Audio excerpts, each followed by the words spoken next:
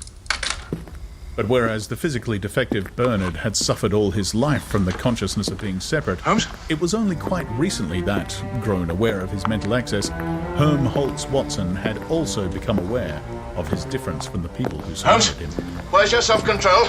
This Fair escalator question. squash champion, this indefatigable lover, Aren't you it was ashamed said of that he had yourself? had 640 Thoroughly. different girls in under 4 This will years. take care of it. This admirable committee man and best mixer had realized quite suddenly that sport, women, communal activities were only, so far as he was concerned, second best. Really, and at the bottom, he was interested in something else. There was nothing But I in could what? do when he went on one of his cocaine binges. That Except hope was the and problem which pray Bernard that had some come to interesting discuss case with him. would come along Or to rather, snap since it him was out of always it. Helmholtz who did all the talking, Why are to you listen to being his so friend stubborn, discussing Holmes? yet once more. Why won't you go? 3 charming girls from It's the the Bureau of final Propaganda by performance of the synthetic voice Imperial waylaid him Russian as he stepped out Ballet. of the lift. The house has been sold out Oh, for months. Helmholtz, Tickets are darling, going do at come and have a guinea picnic apiece. supper with us on Exmoor. That's They precisely clung it. round him Why imploringly. should someone send us 2 free He shook tickets? his head. He pushed his Anonymously way at through that. them. Whoever No, sent them must be no, in great distress. we're not The note inviting says, any other man. Please.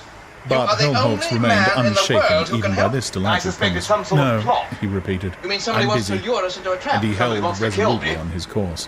Kill you? The girls trailed It's a plot after to him. bore me to death. It I was can not test till he had that, eh? actually climbed into Bernard's plane and this is slammed just the any door that they gave ballet. up pursuit. Not without Swan reproaches. Lake! These women, he said as the machines rose into the air. These women. He shook his head and frowned. Too awful, Bernard hypocritically agreed, wishing as he spoke the words that he could have as many girls as Helmholtz did, and with as little trouble. he was seized with a sudden urgent need to boast. You know, of course, Holmes. I'm taking Lenina Crown to New swan Mexico with me, really a swan. he said in a tone as It's an casual as he enchanted could make princess. it. Are you? Said Helmholtz with a total absence of interest. Then, after a little pause, this last week or two, he went on, I've been cutting all my commitments and all my girls. Can't imagine what a hullabaloo they've been making about it in the college. Still, it's been working, I think. The effects, he hesitated. Well, they're odd. They're very odd. A physical short could produce a kind of mental access. The process, it seemed, only reversible. Mental access could produce, for its own purposes, the voluntary blindness and deafness of deliberate solitude. Do you think so, Holmes? The artificial impotence The of a great citizen. Petrova. The rest of the short flight was accomplished in silence.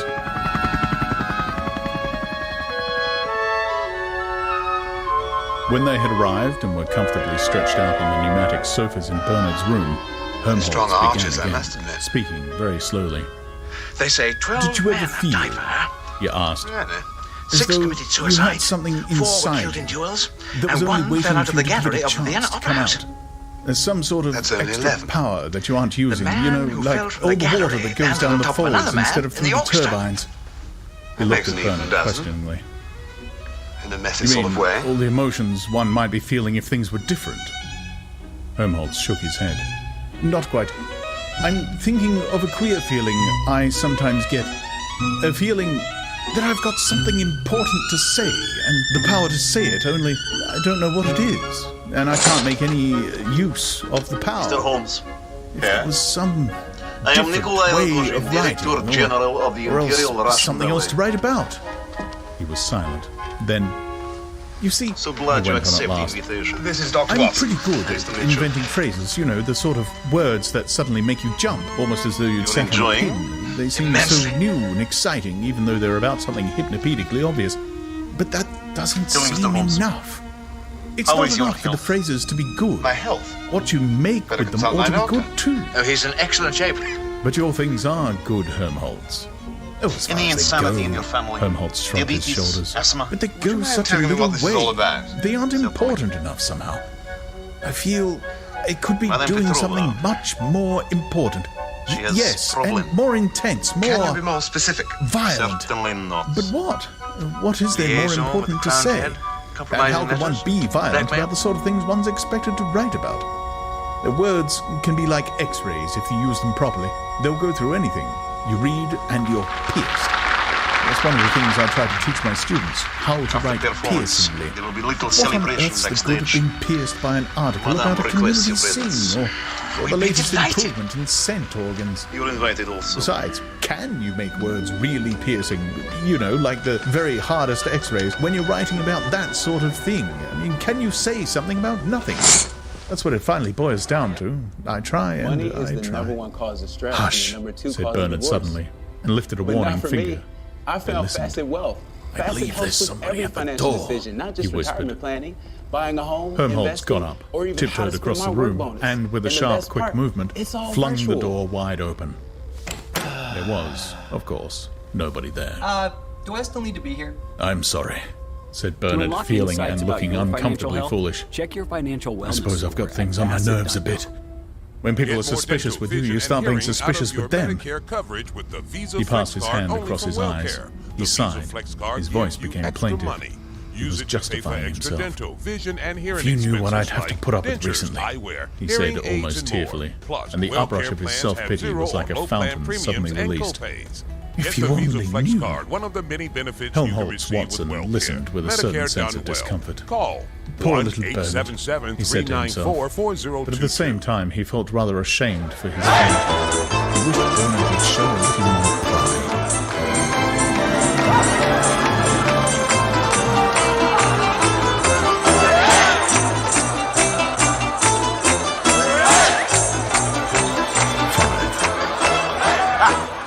Mr. Holmes! By 8 o'clock, Madame is light expecting was you in her fading. dressing room. The loudspeaker in the tower of the Stoke Pogues croissant, you will clubhouse amuse yourself began meanwhile. in a more We have than vodka, human caviar, tenor gills. to announce the No, closing thank of the courses. No gills? No caviar makes me break Lenina out in and hives. Henry abandoned their game and walked back towards the Soda, pond. soda, deviošky!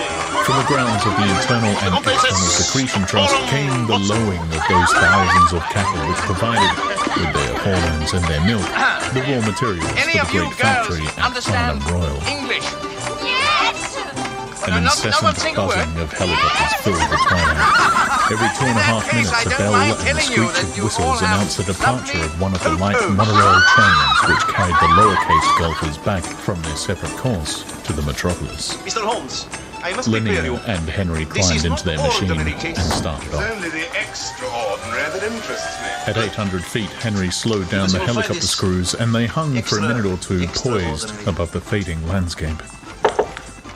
The forest of Burnham beaches stretched like a great pool of darkness towards the bright shore of the western sky. Crimson at the horizon, the last of the sunset faded through orange, upwards into yellow and a pale, watery green. Northwards, beyond and above the trees, the internal and external secretions factory glared with a fierce electric brilliance from every window of its 20 stories. Beneath them lay the buildings of the golf club, the huge lower-case barracks, and on the other side of a dividing wall, the smaller houses reserved for Alpha and Beta members. Oh, I didn't mean to be. The approaches to the monorail station were black with the ant-like population of lower-caste activity. It is the From brain under the glass that vault, a lighted train shot out Thank into the you. open. Following Following its southeasterly course across the dark plain, their eyes were drawn to the majestic buildings of the Slough Madam is a great crematorium. admirer of yours. She has For read the every safety story. of Her night-flying favorite is... planes, its 4 tall chimneys dog were from floodlighted Baskerville. and tipped with crimson danger I'm afraid signals. it loses something in It was a translation. landmark. Nikolai, Why do the smokestacks ему have those скрипку. things like balconies around Mr. them? Holmes, Inquired you know Lenina. about fiddles. Phosphorus recovery, explained Henry telegraphically. On their way up the chimney, the gases go through 4 What is your separate opinion treatments. of this? P2O5 used to go right out of circulation every time they cremated someone. Now they recover over 98% of it. More than 1.5 kilos per adult corpse, which makes the best part of 400 tons of phosphorus every year from Well, the England label is alone. authentic. Henry spoke with a happy pride, rejoicing wholeheartedly in the achievement, Judging as from though the it had shape, been the his colour own. of the varnish, and Fine the tone. to think we can I go would on say it being is a socially genuine useful even Stradivarius after of we're the best dead, period. making plants grow. You like? Lenina, meanwhile, magnificent. had turned her eyes away Nikolai. and was looking perpendicularly скажите downwards at the ему, monorail что это station. подарок от меня. Fine, she agreed. But Here. queer that alphas and betas won't make any more plants grow Madame than says those it is nasty yours. little gammas Aye. and deltas For and services you epsilons will down render. there. All My men fees are as a detective are not physico-chemically exactly equal, trifling, said but a Henry Stradivarius, sententiously. you're not serious. Besides, I am not. even epsilons perform indispensable is. services. Even an epsilon. Lenina suddenly remembered an occasion when, as a little girl at school, she had woken up in the middle of the night and become aware, for the first time, All right. of the whispering that I will had pour haunted vodka all her and sleeps. explain. Alpha children wear grey. Mr. Holmes, They work much harder than we do because what you have seen tonight, She saw again the beam of moonlight, positively the roll final of small performance white of Madame beds, Petrova. heard once more the soft, soft What a voice shame. that said, She's been the words dancing were since she there, was 3 years old. unforgotten, And after all, unforgettable after so she's many now 38. night-long I must say repetitions. she doesn't look 38. everyone works for everyone else. That is because we she can't is do 49. without anyone. Even epsilons are useful. So We Madame couldn't has decided do to leave without ballet epsilons. and spend life Everyone bringing up her works for child. everyone else. How admirable. We can't do without Problem is, anyone. how to find Even father. epsilons. Lenina missing? remembered her first shock And of that's why you fear called and me. surprise. Also Her correct. speculations through half a have father, wakeful because hour, without father, and how then, could there be child? under the influence of those I endless see. repetitions, the whole gradual thing is still in soothing the of her planning mind, stage. soothing, Correct the again. smoothing, the Madame would like the stealthy child to creeping be of sleep. brilliant and beautiful. I Since suppose she is epsilons beautiful, she don't needs really man mind with being brilliant. epsilons, she said aloud. Здоровье. Well, of course they don't. How can they? They don't know what it's like being anything else. We'd mind, of course, but then we've been differently conditioned. Besides, we start with a different heredity. What does it taste like? Red I'm pepper. glad That's I'm not what's an in it. epsilon, said Lenina with Когда мы сможем conviction. двинуться в путь? And if you were an epsilon, Madame would said like to know Henry, when you can be ready. your conditioning would have To made leave you no for less Venice. thankful that you All weren't a arrangements beta have or an been made. alpha. You will spend 1 week He there put with his Madame. forward This is propeller alternate into gear flattering, and but headed surely the there machine are towards other men, London. better men. To tell Behind truth, them, in the you were west, not the first crimson and choice. orange were We almost consider faded. Russian writer A dark bank Tolstoy. of cloud That's had more crept like it, into the the man's zenith. Genius. too old. As they flew over the crematorium, the plane shot upwards on the column of hot air rising from the chimneys, only to fall as suddenly when it passed into the descending chill beyond. We could. But what a marvelous switchback! Lenina laughed lightly. But Henry's tone was almost, for a moment, melancholy. Because Tchaikovsky... Do you know what that switchback was? He said. It was some human being finally and definitely disappearing, not his glass going up in a squirt of hot gas. It would be curious to know who it was, a man or a woman, an alpha or an epsilon. He sighed. Then, in a resolutely cheerful voice, Madame, let's anyhow, not be too he hasty. She concluded, must remember that there's I am one an thing we can Englishman. be certain So, of. you know Whoever what they he say may have about been, us, he if was there's happy something when he more was alive. deplorable than our cooking, it's Everybody's our happy now. we are not Yes, the most everybody's happy romantic now, of people. echoed Perfect. Lenina. We don't want They had heard the sentimental words idiots repeated falling in 150 love, times every committing night for suicide. 12 years. 1 week in Venice with Madame. Landing on she the goes roof back to of St. Henry's Petersburg with baby. 40-story You apartment go house back in to London Westminster, with fiddle. they went straight down to the dining hall. There, in a loud and cheerful company, they ate an excellent meal. About my medical Soma was history, served when with you the asked coffee. me, I neglected to mention one Lenina small took 2 detail. half-gram tablets There is and Henry hemophilia 3. in my family. At 9:20, they We're walked all across the street to the newly opened Westminster Abbey Cabaret. It was a night almost without clouds, moonless and starry. But of this, on the whole, depressing fact, Lenina and Henry were fortunately unaware. Reassuring to know, but The electric sky signs effectively shut off the outer darkness. Madame says you talk too much. Calvin Stokes and his attractive 16 or no? saxophonists. Well, From the facade of the new abbey, the giant letters invitingly glared. London's finest scent and colour organ, all the latest synthetic music. I repeat the question. They ended. You find Madame attractive or no? The air seemed I hot find her and most somehow attractive. breathless with the scent of ambergrease and For a woman, sandalwood. that is. On the domed no ceiling problem. of the hall, the colour organ Maybe a had slight momentarily one. painted a tropical You see, I sunset. am not a free man. The 16 Not free. saxophonists were playing an old But you are a favourite. bachelor. There ain't no bottle in all the Bachelor, world like that living dear with another little bachelor bottle of for the mine. last 5 years. 400 couples were 5-stepping 5 round the very polished floor. happy years. Lenina and Henry were soon the 401st. What is it you are trying to The tell saxophones us? wailed like hoped I could melodious avoid cats the under the subject, moon, but moaned some in the of us, alto and through tenor a registers as cruel though the little death were caprice of upon Mother them. Nature. Gets to point. Rich with a wealth The of point is that harmonics, their Tchaikovsky tremulous is not an chorus isolated mounted case. towards a climax, louder Show me and you and ever Dr. louder Watson. until at last, with a wave of his hand, the conductor let loose He the final shattering note is your of glass ether of music and blew If you the want to be 16 picturesque about merely it. human blowers clean out of existence. Thunder in A-flat major. And then, in all but silence, in all but darkness, there followed a gradual deturgescence, a diminuendo sliding gradually through quarter tones down to a faintly whispered dominant chord that lingered on while the 5/4 rhythm still pulsed below, charging the darkened seconds with an intense expectancy. And at last, expectancy was fulfilled. There was a sudden explosive sunrise, and simultaneously the 16 burst into song. Bottle of mine, it's you I was wanted. Bottle of mine, why was I to get it? Bottle of mine, it's you I was wanted. Bottle of mine, why was I to get it? Skies are blue inside of you. The weather's always fine for. There ain't no bottle in all the world like that little bottle of mine. 5-stepping with the other 400 round and round Westminster Abbey. Lenina and Henry were yet dancing in another world, the warm, richly coloured, the infinitely friendly world of Soma Holiday. How kind, how good-looking, how delightfully amusing everyone was. Bottle of mine, it's you I've always wanted. Lenina and Henry. They were inside, here and now, safely inside with the fine weather, the clear blue sky.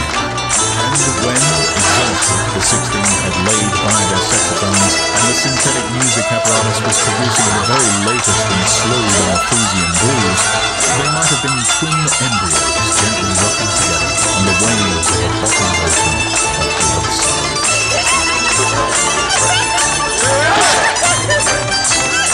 The loudspeakers veiled their commands in dreamless musical politeness. Obedience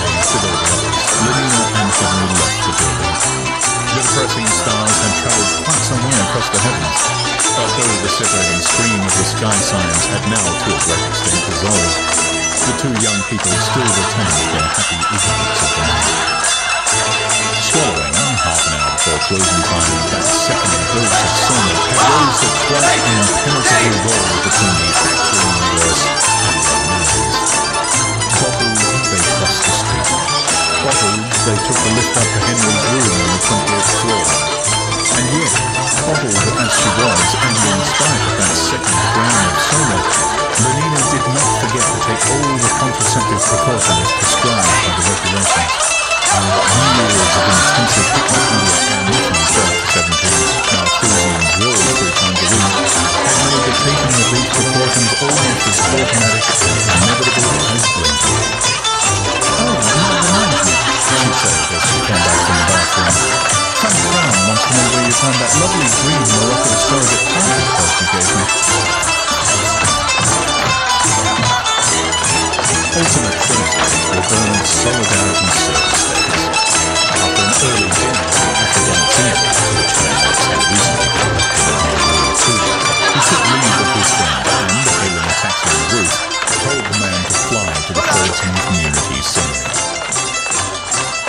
The machine rose a couple of hundred meters, then headed eastwards, and as it turned, there before Bernard's eyes, gigantically beautiful, was the scenery. Flood-lighted, its 320 meters of white Carrara surrogate gleamed with a snowy incandescence over Ludgate Hill. At each of the 4 corners of its helicopter platform, an immense T shone crimson against the night, and from the mouths of 24 vast golden trumpets rumbled the solemn synthetic music. Maybe between doctors and detectives is unusual. Late, Bernard said to himself as he first caught sight of Big Henry, the singery clock. What is it? And sure enough, as he was paying off his cab, Big Henry sounded the hour. Ford sang out an immense brass voice from all the golden trumpets. Dmitri and Ilya and Sergei. Ford. Sergei. 9 times. Half enough. Bernard ran to the lift. The great auditorium for Ford's Day celebrations and other masked community scenes was at the bottom of the building. Above it, a 100-week floor with 7,000 rooms used by solidarity groups for their fortnight services. Bernard dropped down to floor 33, hurried along the corridor, stood hesitating for a moment outside room 3210, then, having wound himself up, opened the door and walked in. Thank Ford, he was not the last. 3 chairs of the 12 arranged round the circular table were still unoccupied. He slipped into the nearest of them as inconspicuously as he could and prepared to frown at the yet later comers whenever they should arrive. Halt! Turning towards him, "What were you playing this afternoon?" the girl on his left inquired. Obstacle or electromagnetic? You wretch! Bernard looked at her. It was Morgana Rothstein, and blushingly had to admit that he had been playing neither. Morgana stared at him with astonishment. There was an awkward silence. Then, pointedly, she turned away and addressed herself to the more sporting man on her left. Good beginning for the Solidarity Service, thought Bernard miserably, and foresaw for himself yet another failure to achieve atonement. If only he had given himself time to look around instead of scuttling for the nearest chair. He could have sat between Fifi Bradlau and Joanna Diesel. Instead of which he'd gone and blindly planted himself next to Morgana. Morgana! Ford! Those black eyebrows of hers, that eyebrow, rather, for it met above the nose. The sound of your footsteps, I gathered that you were not and in a on his right was Clara Deterding. True, Clara's eyebrows didn't meet, but she was really too pneumatic. Whereas Fifi and Joanna were absolutely right. Plump, blonde, not too large, and it was that great lout, Tom Kawaguchi, who now took the seat between them. Watson, you have my The last arrival was Sarangini Engels. But have you ever been called by a mad woman? Said the president of the It group seemed like the severely. only way to get out of it Don't let it happen again. Sarangini apologized and slid into her place between Jim Bokanovsky and Herbert Bakunin. The group was now complete. The Solidarity Circle perfect and without flaw. Man, woman, man, in a ring of endless alternation round the table. 12 of them, ready to be made one, waiting to come together. To be You don't know the 5th to lose their Northumberland 12 Fusiliers. separate identities in They'll a strike me larger off the being. roads. They'll cut off my The pension. president stood up, made the sign of the T, and switching on the synthetic music, let loose the soft, indefatigable beating of drums and a choir of instruments near wind and superstring that plangently repeated and repeated the brief and unescapable haunting melody You may think this of is the funny, but we're first both in the same solidarity boat. hymn. We must take desperate measures. Again, and We it must was not stop the this ear talk. that heard the pulsing rhythm. It was the midriff, got married. the wail and clang of those Then they recurring really harmonies talk. haunted not the mind, but the yearning bowels of compassion. Obviously, we cannot The continue to president live made under the another same sign roof. of the T and We sat must move down. apart. The Of service course, we can had still begun. see each other clandestinely. The on dedicated remote Soma benches in tablets Hyde were placed Park in the and center of the table. waiting rooms The of loving suburban cup railway of strawberry stations. ice cream Soma was passed from This hand whole to thing's hand, and with ridiculous. the formula, I drink to We my have nothing to hide. annihilation. That's what I've been trying to 12 tell you. times Let somebody quacked. start a rumor. Just one ugly Then, word. to the accompaniment We're of the sore for synthetic slander. orchestra, No one would the dare. first After all, solidarity you have an hymn was enviable sung. record with the fair sex. Damn right. I can get women from 3 continents to testify for me, and you can get women to vouch for you too, can't you, Holmes? For we are 12, oh make us one, like drops within the social river. Good night, Watson. Oh make us now together. Let me ask you a run question. As swiftly I'm not being as thy presumptuous, but there have been women in your life. The answer is yes. Come, greater being, You're being social presumptuous. friend, annihilating 12 in one. Good night. We long to die, for when we end, our larger life has but begun. What indeed was 12 his attitude yearning towards women? stanzas. And then the Was there loving some cup was secret passed a he was second holding time. back? I Or was he drink just to a the greater thinking being machine, was now the incapable formula. of any emotion? All drank. I was not to get the Tirelessly answer the music played, until we the became drums involved beat. in what I The considered to be the crying and most clashing of the outrageous harmonies were an case obsession in of the all melted our years bowels. together. The second solidarity hymn was sung. Again, 12 stanzas. By this time, the Soma had begun to work. Eyes shone, cheeks were flushed. The inner light of universal benevolence broke out on every face in happy, friendly smiles. Even Bernard felt himself a little melted. When Morgana Rothschild turned and beamed at him, he did his best to beam back.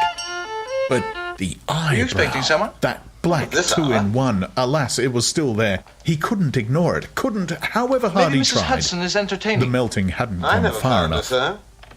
Perhaps if he'd been sitting between Fifi and Joanna. For the third time, the loving cup went round. I drink to the imminence of his coming, said Morgana Rothschild, whose turn it happened to be to initiate the circular rite. What is it, Mrs. Hudson? There's a cabin Her tone here. was Says you own loud, 2 and exultant. 6. For She what? drank and passed the cup For to the fair, Bernard. Governor. I drink to the young lady imminence don't of have his no coming, money. he repeated, What young lady? with a sincere This one. attempt to feel that the coming was imminent, but the eyebrow continued to haunt him, and the coming, so far as he was concerned, was horribly remote. He drank and handed the cup to Clara de Turding. Have we here? It'll be a failure again, he said to himself. Who are you, miss? I know it will. But he went on, doing his best to happened to you? beam. The loving cup had made its circuit. Lifting his hand, the president gave a signal. The chorus broke out into the third solidarity hymn. Feel how the greater being That's all she keeps saying. comes, rejoice and in rejoicings die. Melt in the music Where did she come of from? From the river. drums I was driving down here, Bedford, just below Westminster Bridge, and there she was, in the water, drowning. Wasn't easy As up verse there. succeeded What with the cold verse, the water? voices thrilled Then with an they're ever fighting. intenser excitement. Why did you bring her The here? sense of the coming's imminence was like an sir. electric tension in the air. I found this The in her president hand. switched off the music, and 221 with the B final Baker note of the Street. final stanza, That's there right, was an isn't it? absolute Young lady, silence. what did you want at this address? The silence of stretched expectancy, I do not remember. quivering and creeping with a galvanic Rather life. perplexing, wouldn't you say? The president reached Oh, out there. his hand. And suddenly gentlemen, a voice, You want her? a deep, It's 2 and 6. strong voice, more musical Shall I than throw her any back in the merely river? human Oh, voice, Mr. Holmes, you richer, can't let him do warmer, that. more vibrant, Wasn't with you better accept love and delivery? yearning and compassion. A wonderful, mysterious, Change? supernatural Take a voice spoke from above their heads, very slowly. No extra charge for the use of the horse wagon. Ford, it said diminishingly and on a descending scale. Come on, let me get you out of A those sensation of warmth radiated thrillingly out from their solar plexus to every extremity of the bodies of those who listened. Tears came into their eyes, their hearts, their bowels seemed to move within them as though with an independent life. Ford, they were melting. Ford, dissolved. Then, in another tone, suddenly, startlingly, listen, trumpeted the voice. Listen. They listened. After a pause, sunk Here, to my a dear. whisper, but a whisper somehow more penetrating than the loudest cry. The feet of the greater being. It went on and repeated the words. She's suffering from shock and The explosion. greater being. The whisper almost expired. The feet of the greater being are on the stairs. And once more there was silence, and the expectancy, momentarily printing on the back of relaxed, this, but it seems to was have come off stretched in the again, water. tauter, almost to the Look at this. tearing point. She's had a nasty blow in the The head. feet of the greater being. Hit her head when she fell or They jumped heard into the them. river? They heard them coming softly down No, the stairs, the blood had already coming nearer coagulated. and nearer So down it would the appear invisible that she was the stairs, victim the of a feet deliberate of the attack. greater being. Get my And bag, suddenly the tearing point was reached. Her eyes staring, her lips parted. Morgana Rothschild sprang to her feet. "I hear him!" she I'm cried. Dr. Watson. "I hear him!" And this is Sherlock "He's Holmes." coming!" shouted Sarangini Engels. "Yes, he's Do the coming. names I mean hear anything him." to you? Fifi Bradlaugh and Tom Kawaguchi rose simultaneously Think. to their feet. Oh, Joanna inarticulately testified. Can you think of your own name? Coming! Yelled Jim Bokanovsky. The president leaned forward and, with She's a obviously touch, had a released a concussion, delirium of which often cymbals leads and to blown temporary blast, amnesia. a All we know fever is that she of was Tom coughed on Tonning. the head, dumped into the "Oh, Thames, and he's subsequently coming!" dumped screamed into our Clara de lap. Turding. We know a lot more than that. And it was From as her though accent, we she know were she's having her foreign. throat From her cut. ring, we know she's married. Feeling that it was There's one time other for cue him we have. to do something, Namely? Bernard also Something I jumped up deduced and when I was shouted, helping her up the "I stairs." hear him! He's coming!" No, But it wasn't true. He heard nothing, and for Good him, work. nobody was coming. Nobody, in spite of the music, in spite of the mounting femme excitement. élégante. But he waved his arms, he shouted with the best of them, Are you French? and when the others began to jig and stamp Vous êtes and shuffle, français? he also jigged and shuffled. Round they went, a circular procession of dancers, each with his hands on the hips of the Couldn't you dancer say she's not proceeding, French? In round French. and round, shouting Vous in êtes Suisse? unison, stamping to the rhythm of the music with their feet, beating it vous êtes out with the belge? hands on the buttocks in front. 12 pairs of hands beating as one. 12 buttocks slabbily resounding. 12 as one. 12 as one. I hear him. I hear him coming. The music quickened. Faster beat the feet. Faster fell the rhythmic hands. And all at once a great synthetic bass boomed out the words Oh, which announced the Dash, approaching will atonement someone and remove final his volume, consummation of please? solidarity. The coming Just of found the out she's 12 Belgian. in one. Poor The thing. incarnation Brussels. of the greater being. Orgy, mind. porgy, it sang, while the tom-toms continued to beat their feverish tattoo. Orgy, Your porgy, name, Gabrielle? Ford and fun. Kiss the Gabrielle? girls and make them one. Boys at one with girls at peace. And your Orgy, husband's name is porgy Emil. gives release. Orgy, porgy. What are you The doing in dancers London? caught up the liturgical refrain. Orgy, When did you porgy, arrive from Ford and Brussels? fun. Where Kiss are you the staying? girls. And as they sang, don't the lights know. began What slowly to happened fade, at the river? and at the same time to Think. grow warmer, richer, Parfait. redder, until at last they Entendez-vous? were dancing in the That's crimson enough, Holmes. I twilight will of an not permit you to embryo question her in this store. condition. Orgy, porgy.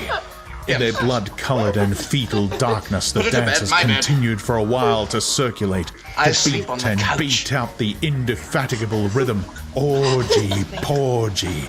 Then give her a the sleeping circle draught. wavered, Watson, I think we should arrange to have her removed to a fell hospital. in partial Under no disintegration on the circumstances. She should ring have of medical couches attention. which She can get that from surrounded, me. circle But more enclosing important, she circle, must be the protected. table and its planetary What happened in chairs. her life? This temporary amnesia. How temporary is it? Depends on the extent of her injury. Tenderly, the It's like voice veils crooned and shrouding her cooed. memory. In the Could clear red up in a few twilight, days it or was a as few though weeks. some enormous Watson, this is a very Negro small dove were flat. We don't hovering clutter it up with benevolently women. over the now Holmes, we've prone never had or a case like supine this. dancers. A woman comes to us with a problem. We don't know who the woman is. We don't know what the problem is. Don't you find that challenging? Quite. They were standing can't afford on the to roof. wait for these Big veils to Henry lift. We had must just break sung through them 11. as quickly as The possible. night was calm. You really and feel it's warm. that urgent? I do. Wasn't it wonderful? Said Vivi Bradlow. The sooner we Wasn't solve it the case, the simply sooner we can get wonderful? rid of her. She looked at Bernard with an expression of rapture, but of rapture in which there was no trace of agitation or excitement, for to be excited is still to be unsatisfied. Hers was the calm ecstasy of achieved consummation. The peace not of mere vacant satiety and nothingness, but of balanced life, of energies at rest and in equilibrium, a rich and living peace. For the Solidarity Service had given as well as taken, drawn off only to replenish. She was full, she was made perfect, and she was still more than merely herself. Didn't you think it was wonderful? She insisted, looking into Bernard's face with those supernaturally shining eyes. Yes, I thought it was wonderful, he lied and looked away. The sight of her transfigured face was at once an accusation and an ironical reminder of his own separateness. He was as miserably isolated now as he had been when the service began, more isolated by reason of his unreplenished emptiness, his dead satiety. Separate and unatoned while the others were being fused into the greater being, alone even in Morgana's embrace, much more alone indeed, more hopelessly himself than he had ever been in his life before. He had emerged from that crimson twilight into the common electrical glare with a self-consciousness intensified to the pitch of agony. He was utterly miserable, and perhaps, her shining eyes accused him, perhaps it was his own fault.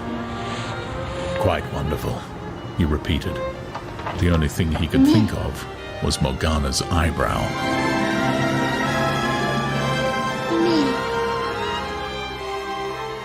That you, Emile? 6. Yes, Gabrielle? Odd was Lenina's verdict on Bernard Marks. I thought I would So never odd find indeed you. that in the course of the succeeding weeks, she had wondered more than once whether she shouldn't change her mind about the New Mexico holiday and go instead to the North Pole with Benito Hoover. The trouble was that she knew the North Pole, had been there with George Edsel only last summer, and what was more, found it pretty grim. Nothing to do, and the hotel too hopelessly old-fashioned. No television laid on in the bedrooms, no scent organ, only the most putrid synthetic music, and not more than 25 escalator squash courts for over 200 guests. Don't you think it's a little bit No, decidedly she couldn't face the North Pole again. Added to which, she had only been to America once before, and even then, how inadequately. A cheap weekend in New York. Had it been with Jean-Jacques Habibula or Bukanovsky-Jones? She couldn't remember. Anyhow, it was of absolutely no importance. The prospect of flying west again, and for a whole week, was very inviting. Moreover, for at least 3 days of that week, they would be in the Savage Reservation. Not more than half a dozen people in the whole center had been inside a Savage Reservation. As an Alpha Plus psychologist, Bernard was one of the few men she knew entitled to a permit. For Lenina, the opportunity was unique. And yet, so unique also was Bernard's oddness that she had hesitated to take it, had actually thought of risking the pole again with funny old Benito. At least Benito was normal, whereas Bernard... Alcohol in his blood surrogate was Fanny's explanation of every eccentricity. But Henry, with whom one evening when they were in bed together, Lenina had rather anxiously discussed her new lover, Henry had compared poor Bernard to a rhinoceros. You can't teach a rhinoceros tricks, he had explained in his brief and vigorous style. Some men are almost rhinoceroses, they don't respond properly to conditioning. Poor devils, Bernard's one of them. Luckily for him, he's pretty good at his job. Otherwise the director would never have kept him. However, he added consolingly, I think he's pretty harmless. Pretty harmless, perhaps, but also pretty disquieting. That mania to start with for doing things in private, which meant in practice not doing anything at all for what was there that one could do in private, apart, of course, from going to bed, but one couldn't do that all the time. Dr. Watson. Yes. What was She's there? gone. Precious little. The first afternoon they went out together was particularly fine. Lenina had suggested a swim at Tokay Country Club, followed by dinner at the Oxford Union. But Bernard thought there would be too much of a crowd.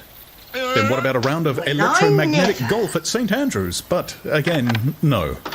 Bernard considered that electromagnetic golf was a waste of time. Then what's time for? Asked Lenina in some astonishment. Certainly were. Mrs. Hudson, why Going don't you go down to the walks in kitchen, the Lake District, get a towel, for that was what he now wipe that proposed. look of disapproval off Land your on face. top of the skidor and walk for a couple of hours in heather. Liberties in my Alone with house. you, Lenina. Can't really blame her. But I mean, the way it we looks. shall be alone all If night. I didn't know you better, I might Bernard suspect blushed you've and looked taken away. advantage of the young lady. I meant As a matter of alone fact, for I did talking, take advantage he of her. mumbled. Would you hand me the butter knife, Talking? please? Of course. But what about? Walking and talking? You It did seemed what? a very odd way of spending an afternoon. Holmes, this is In the reprehensible. end, she persuaded him, much Where are against your his will, professional ethics? to fly Have over you no to sense of decency, Amsterdam no to see the shame? semi-demi-finals None of the whatsoever. Women's If you Heavyweight must know, I Wrestling found Championship. Convolving quite rewarding. In a crowd, he grumbled, as can. usual. He Especially remained the palm of her right obstinately hand. gloomy the whole afternoon. Wouldn't talk to Lenina's friends, of whom they met I'd rather not dozens hear in the about ice it cream very soda well, and I bar won't between bother to wrestling tell you how I bouts. traced her suitcase. And in spite of his misery, absolutely refused to take the half-gram raspberry sundae which he pressed upon him. Without a dress on it. I'd rather be myself, It's a luggage he ticket. said. The number Myself rubbed and off my nasty, hand. not someone else, Since you however must jolly. arrive from Brussels by the boat train, A I gram in concluded time you saves checked your 9, belongings at said Victoria Lenina, Station. producing a bright Jove, treasure you're of right. sleep-taught We should wisdom. find a clue to her identity. Bernard pushed away the preferred glass impatiently. With feathers. Now, don't lose your temper, she said. Voila. Remember, 1 Well, cubic see what else is centimetre in here. kills 10 gloomy sentiments. Oh, for Ford's sake, be quiet, he shouted. Lenina shrugged her shoulders. Now we're A getting gram is somewhere. always better than a dam, she concluded with dignity, Who do you and drank suppose the this sundae is? herself. On their way back across the channel, Bernard insisted on stopping his propeller and hovering on his helicopter screws within 100 feet of the waves. Morning, Madame Valadon. The weather had You taken are a turn for Gabrielle the worse. Valadon? A southwesterly wind had sprung up. And this is your the sky husband, was cloudy. Emile Valadon. Look, he commanded. But Sorry it's to horrible, ransack your said valise, Lenina, but since you shrinking came to back us to the for window. help. She was appalled by the rushing emptiness of the night, by the black 221B foam-flecked water Baker heaving Street. beneath them, by the pale face of the moon, so haggard and distracted amongst the hastening clouds. Let's turn on the radio, Dr. quick. Watson is the handsome She one. reached for the dialing knob on the dashboard and turned it at random, That's the way he affects most women. saying 16 Coffee. You want some tremolo strong coffee? falsettos. Well, let's try to sort it out. Then a hiccup and silence. You came to London Bernard looking had for your switched off the husband, current. right? I want to look at the sea in peace, he He's said. a mining engineer. One can't even look with that beastly We were noise going married on. 5 years ago in the Congo. But it's Well, your lovely, husband was and I working in don't a want copper to mine. look. How But did I you know? do, Your wedding he ring is made of insisted. copper. It makes me feel as though... He hesitated, searching for words with which to Last express year, himself. He invented a As new though I were kind of more... air pump. Me, I if was you see what hired I by mean. an English More company, on my German. own, not so completely a part of something else. Not just a cell in the German social limited, body. Bob. Doesn't it make you feel like that, Lenina? We've been writing to each But other Lenina was regularly, crying. then It's horrible. suddenly, It's 3 weeks ago, horrible, his she letters kept repeating. And how could you talk like that about kept not on wanting to be part of the social No body? After all, everyone works So for everyone finally else. decided We can't to do go to without that anyone, place. even epsilons. 32 Yes, I Ashdown know, Street. said Bernard derisively. Even Yes. epsilons are useful. So It's am just I. an empty And I damn well wish I wasn't. nobody there. Lenina was shocked by his So I blasphemy. tried to find Bernard, journally. she protested in a voice of amazed No distress. such company exists. How can you? How In a different decidedly key. odd. Madame How Valadon, can you think of I? any reason He why your repeated husband should have meditatively. lied to you about No. these things? The real problem is, how Emile? is it that I can't? Never. Or rather, because, He after loves all, me I and know I love quite him. well why I can't. I What would gathered it that be much. like if I could? If I were free, not enslaved by my police. conditioning? They said they would But send out a Bernard, missing you're saying the person most report. awful of things. But they Don't didn't you sound wish you were encouraging. free, Lenina? Then I I went don't to know the what you Belgian mean. embassy. I am free. They Free to have the most suggested I wonderful should time. consult you. Everybody's happy You could have done nowadays. worse.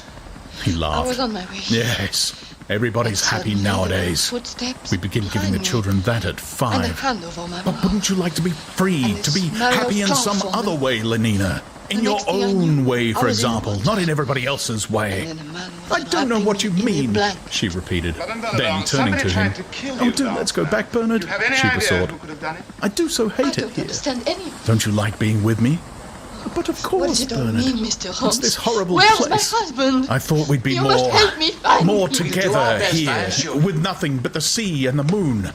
More together than in that crowd, or even in my rooms. Don't you understand that? I want you to send I one don't more understand letter to your anything, husband. she said with decision, determined to Emile preserve her Valadon? incomprehension intact.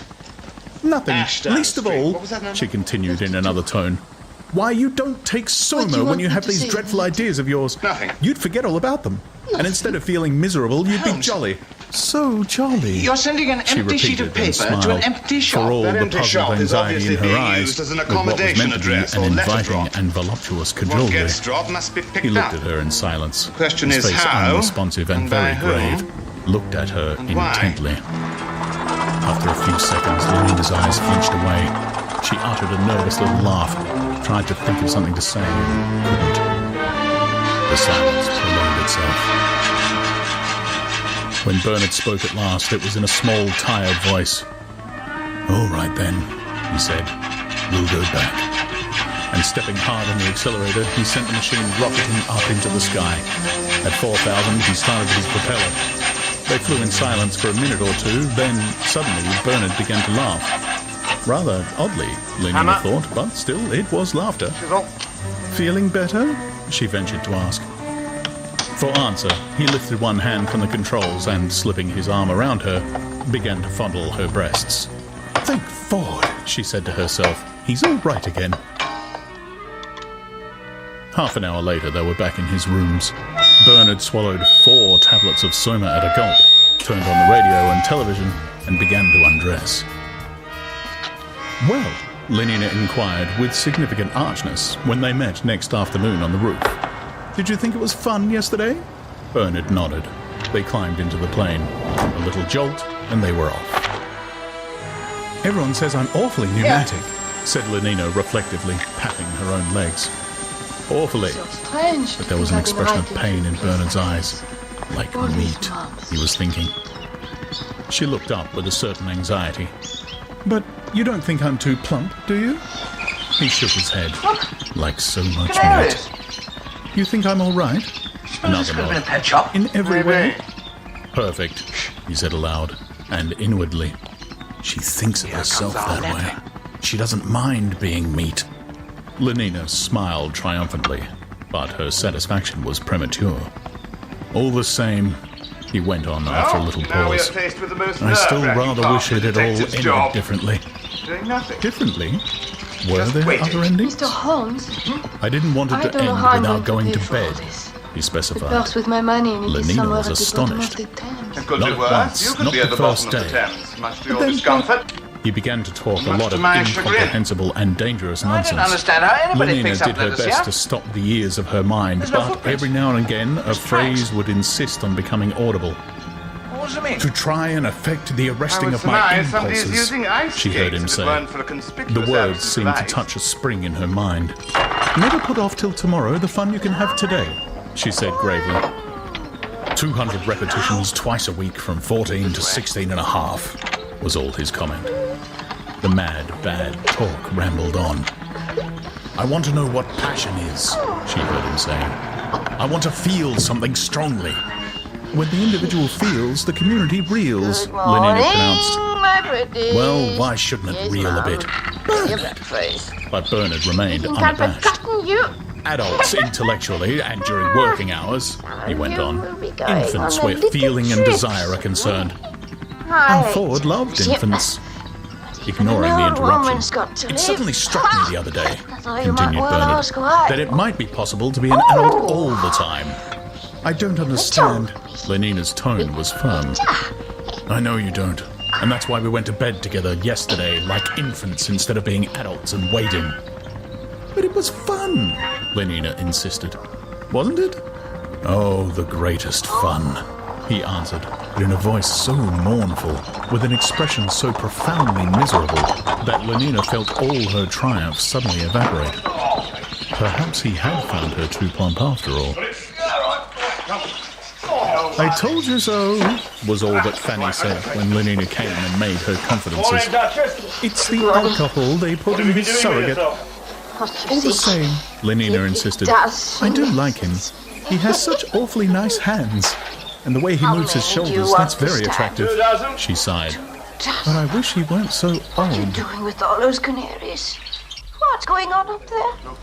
Halting for a moment outside the door of the director's room, Bernard drew a deep breath and squared his shoulders, bracing himself to meet the dislike and disapproval which he was certain of finding within. He knocked and entered. In you go. A permit for you to initial, Director, he said as airily as possible, and laid the paper on the writing table. No, this is going to The be director a glanced at him sourly. But the stamp of the World Controller's office was at the head of the paper, and the signature of Mustafa Mond bold and black across the bottom. Everything was perfectly in order. All right, The director had no Maggie. choice. Back. He penciled his You go. initials, 2 small pale letters, abject at the feet of Mustafa Mond, and was about to return the paper without a word of comment or genial forward speed, when his eye was caught by something written in the body of the permit. For the New Mexican reservation, he said, and his tone, the face he lifted to Bernard, expressed a kind of agitated astonishment.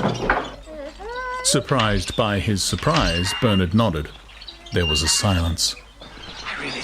The director leaned back in his chair, frowning. How long ago, he said, speaking more to himself than to Bernard. 20 years, I suppose. Nearer 25. I must have been your age. He sighed and shook his head. Going to pick up the letter himself? Bernard felt extremely Certainly would uncomfortable. simplify things, A man wouldn't it? so conventional, so scrupulously Green correct chairs, as the director, canaries. and to commit so gross a solecism. What was all It that made him about want to Jonah? hide his face, to And what run are you out of the supposed to room. doing up there? Not that he himself up saw there? anything I guess intrinsically we'll discuss objectionable in people talking Inverness, about the remote to be more past. precise. That was one of those Inverness. hypnopedic Didn't you notice prejudices the he paper had, at the bottom or of so their he cage? imagined, completely The got rid Inverness of. Courier. What made him feel shy was the knowledge Mr. that the Holmes. director disapproved. This Disapproved letter. What and yet about it? had been betrayed into doing the forbidden It thing. is addressed to Under you. what inward compulsion? Me? Through his discomfort, Bernard eagerly That's listened. impossible. We sent it ourselves. I had the same Nevertheless. idea as you, the director was saying. Wanted to have a look at the savages. Got a permit for New Mexico and went there for my summer expect holiday. you and Dr. Watson With the to join girl me I at the was club having at the immediately moment, upon she was receipt of a this note. beta According to my minus, I calculations, think. that should be He at shut his eyes. 11:40 a.m. I think she had yellow hair.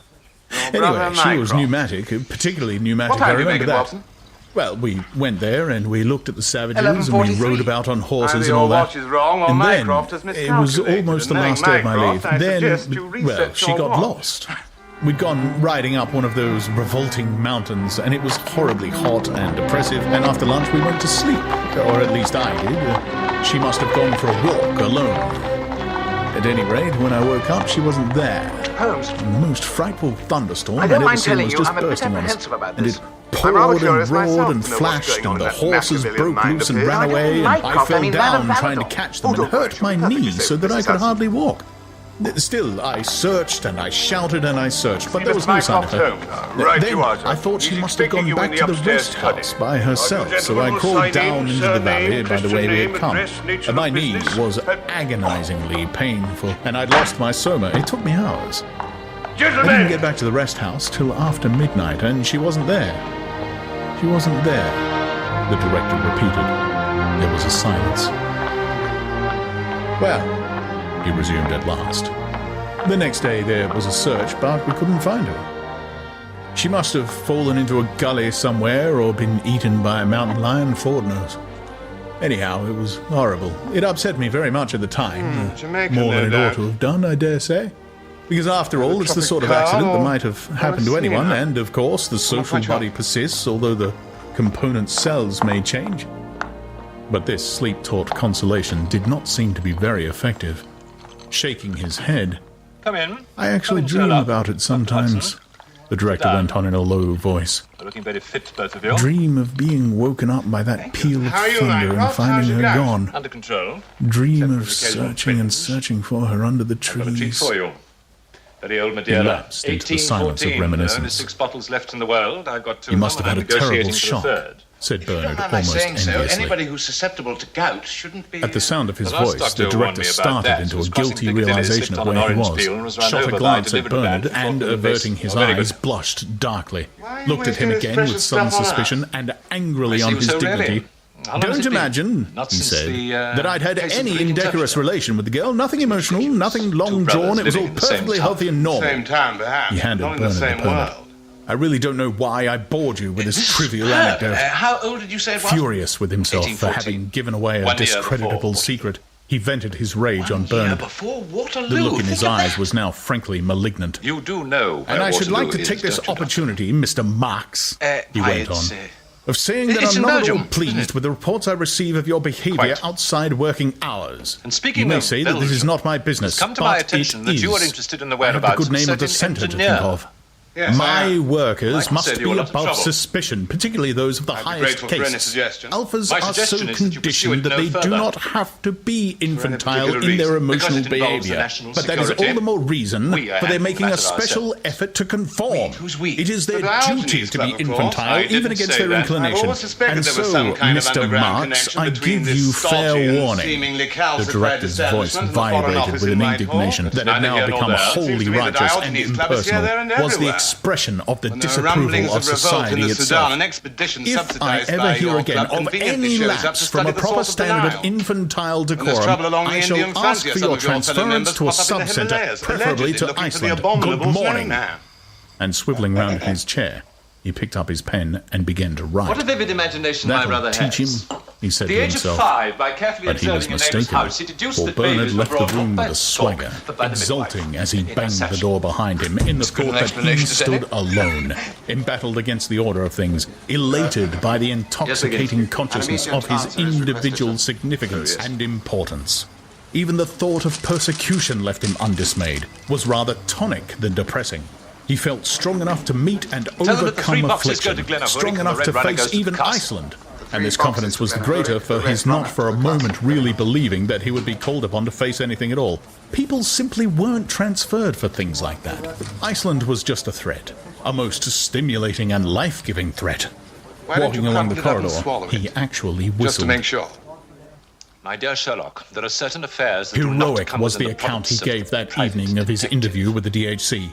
They have to be dealt Whereupon, with on it an altogether concluded, I different simply told him to level. go to the bottomless past and In other marched words, out of you the want me room, to and that stay was within my that. limits.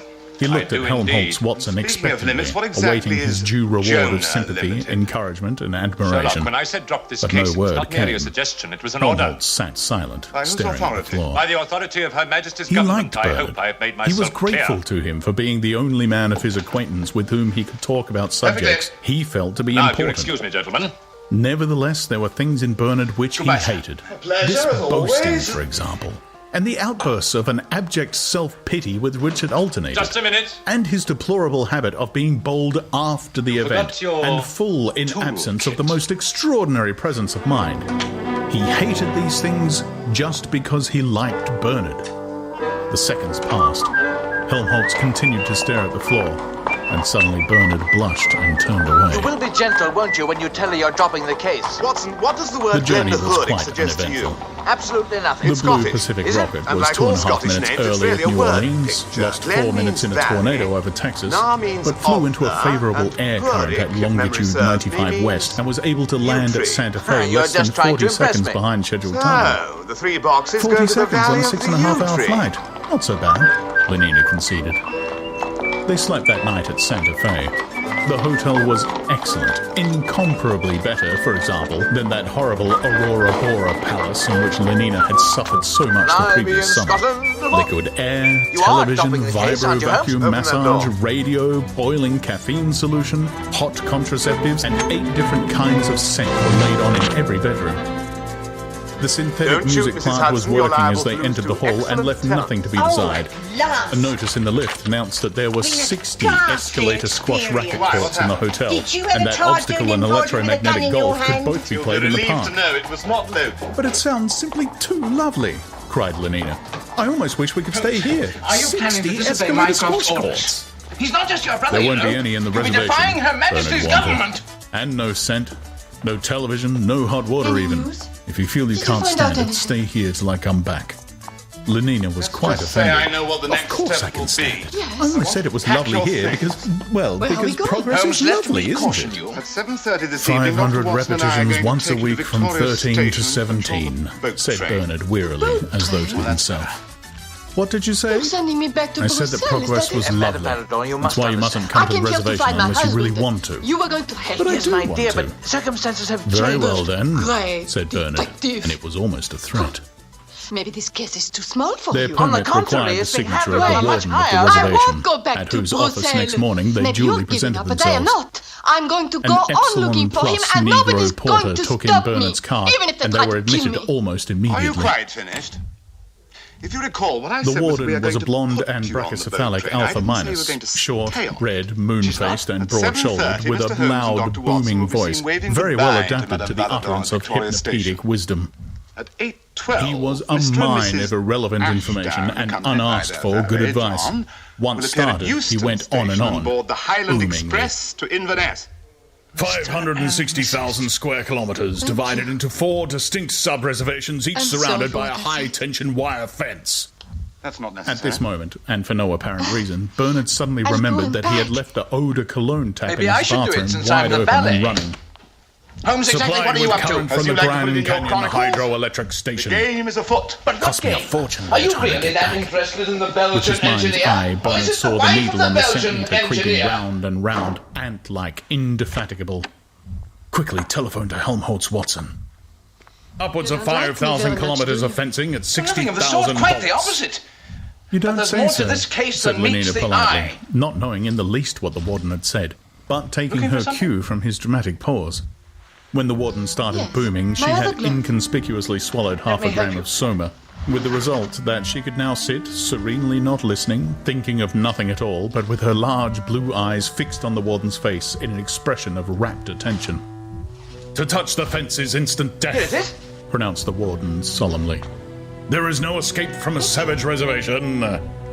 The word escape was suggestive. Perhaps, said Bernard, half rising, we ought to think of going. The little black needle was scurrying, an insect nibbling through time, eating into his money. No escape, repeated the warden, rolling him back into his chair. And as the permit was not yet countersigned, Bernard had no choice but to obey. Those who were born in the reservation, and remember, my dear young lady, he added, leering obscenely at Lenina and speaking in an improper whisper. Remember that in the reservation, children still are born. Yes, actually born, Am I revolting as embarrassing that may you, Mr. seem. Holmes? Not at all. He hoped that surprise you this if I told reference you to I a once shameful spent the night subject with would make Lenina 121 blush, women. but she only smiled with simulated interesting intelligence case and in a said, harem in "You don't say so." Constantinople. Disappointed, the warden began again. Those, I repeat, who are born in the reservation are destined to die there. Destined to die. A deciliter of eau de Sorry cologne about that. every minute, I mean 6 Briar. liters an hour. Or is it Perhaps, Abbott? Bernard tried again, we ought... Leaning forward, the warden tapped the table with his forefinger. You ask me how many people live in the reservation, and I reply... triumphantly, Going to Scotland, you gentlemen? I reply that So are we we. do not know. We can only guess. You don't say so. Yes, my dear young lady, I do say so. 6 I'm a times valet. 24... No, it would be My nearer. master 6 and times mistress 36. and I are on our way to Bernard Inverness. was pale and Ever trembling been with there? impatience. Beautiful but country. inexorably, the booming continued. About forgive me, 60,000 you must be one of Indians those and orders that's taken half-breeds, the vow absolute of silence. savages. Our Trappist, inspectors I think you're occasionally called. visit. Otherwise, no communication whatever with the civilized world. Still preserve their repulsive habits and customs. Marriage, if you know what that is, my dear young lady. I see you're reading the book of Families, Jonah. no conditioning, Family, we were just talking monstrous about Jonah this morning. superstitions, Christianity and totemism and ancestor Never worship, mind. extinct languages such as Zuni and Spanish and Athapascan, pumas, porcupines and other ferocious animals, infectious diseases, priests, venomous lizards. You don't say so. Women are never to be entirely trusted. They got away Not at the last. best of them. What did you Bernard say? dashed to the I didn't telephone. say it. Quick, You did. quick. It took According him to nearly Dr. 3 Watson. minutes to get onto Helmholtz He gave Watson. me some old copies We of might be Strand among the magazine. savages already, he The complained. doctor is Damned constantly putting incompetence. words into my mouth. Have a gram, Then you suggested denied. Lenina. He refused, preferring his I am anger. not a wholehearted And at last, admirer of thank God, womankind. he was through. And yes, it was I'm not very Helmholtz. fond of them Helmholtz, myself. to whom he explained what had happened, and who promised to go round at once, and turn off the tap. Most Yes, affectionate at woman I once, ever knew but took was a this opportunity murderess. to tell him what the DHC had said in It was one of those public passionate yesterday affairs at evening. odd hours, right in my laboratory. What? He's looking for someone to take my She was place. stealing Bernard's cyanide to voice was sprinkle on her agonized. husband's steak and kidney pie. So it's actually decided. You mustn't judge all women Did by he mention not. Iceland? Only the ones I You was say he involved did? with. And I don't just mean Ford. professionally. Iceland. Kleptomaniacs, He hung up the receiver and turned back to Lenina. His face was pale, his Take my expression fiancée, for utterly instance. dejected. Your fiancé? What's the matter?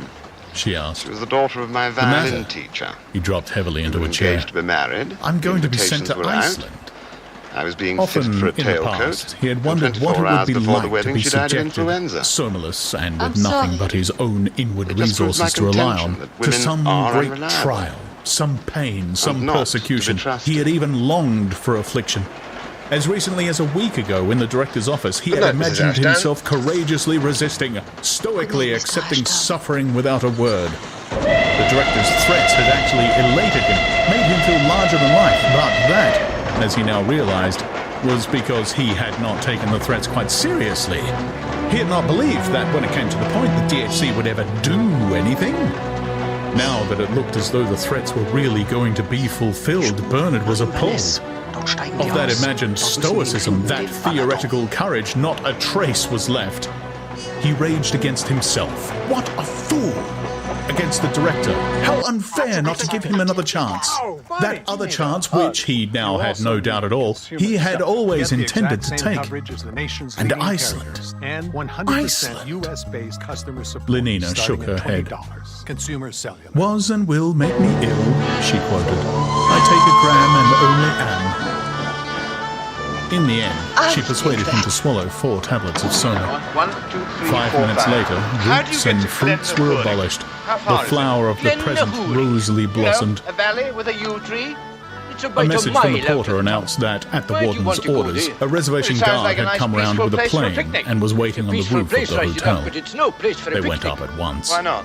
Because it's a cemetery. An octoroon in gamma green uniform saluted and proceeded to recite the morning's program. A bird's eye view of 10 or a dozen of the principal pueblos, then a landing for lunch in the valley of Malpais.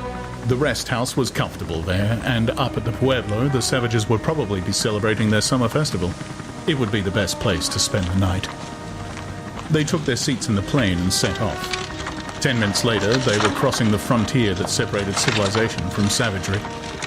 Uphill and down, across the deserts of salt or sand, through forests, into the violet depth of canyons, over crag and peak and table-topped mesa, the fence marched on and on, irresistibly the straight line, the geometrical symbol of triumphant human purpose. And at its foot, here and there, a mosaic of white bones. A still-rotted carcass, dark on the tawny ground, marked the place where deer or steer, puma or porcupine or coyote, or the greedy turkey buzzards, drawn down by the whiff of carrion and fulminated as though by poetic justice, had come too close to the destroying wires. They never learn, said the green-uniformed pilot, pointing down at the skeletons on the ground below them. And they never will learn, he added and laughed, as though he had somehow scored a personal triumph over the electrocuted animals. Bernard also laughed. After 2 grams of Soma, the joke seemed, for some reason, good.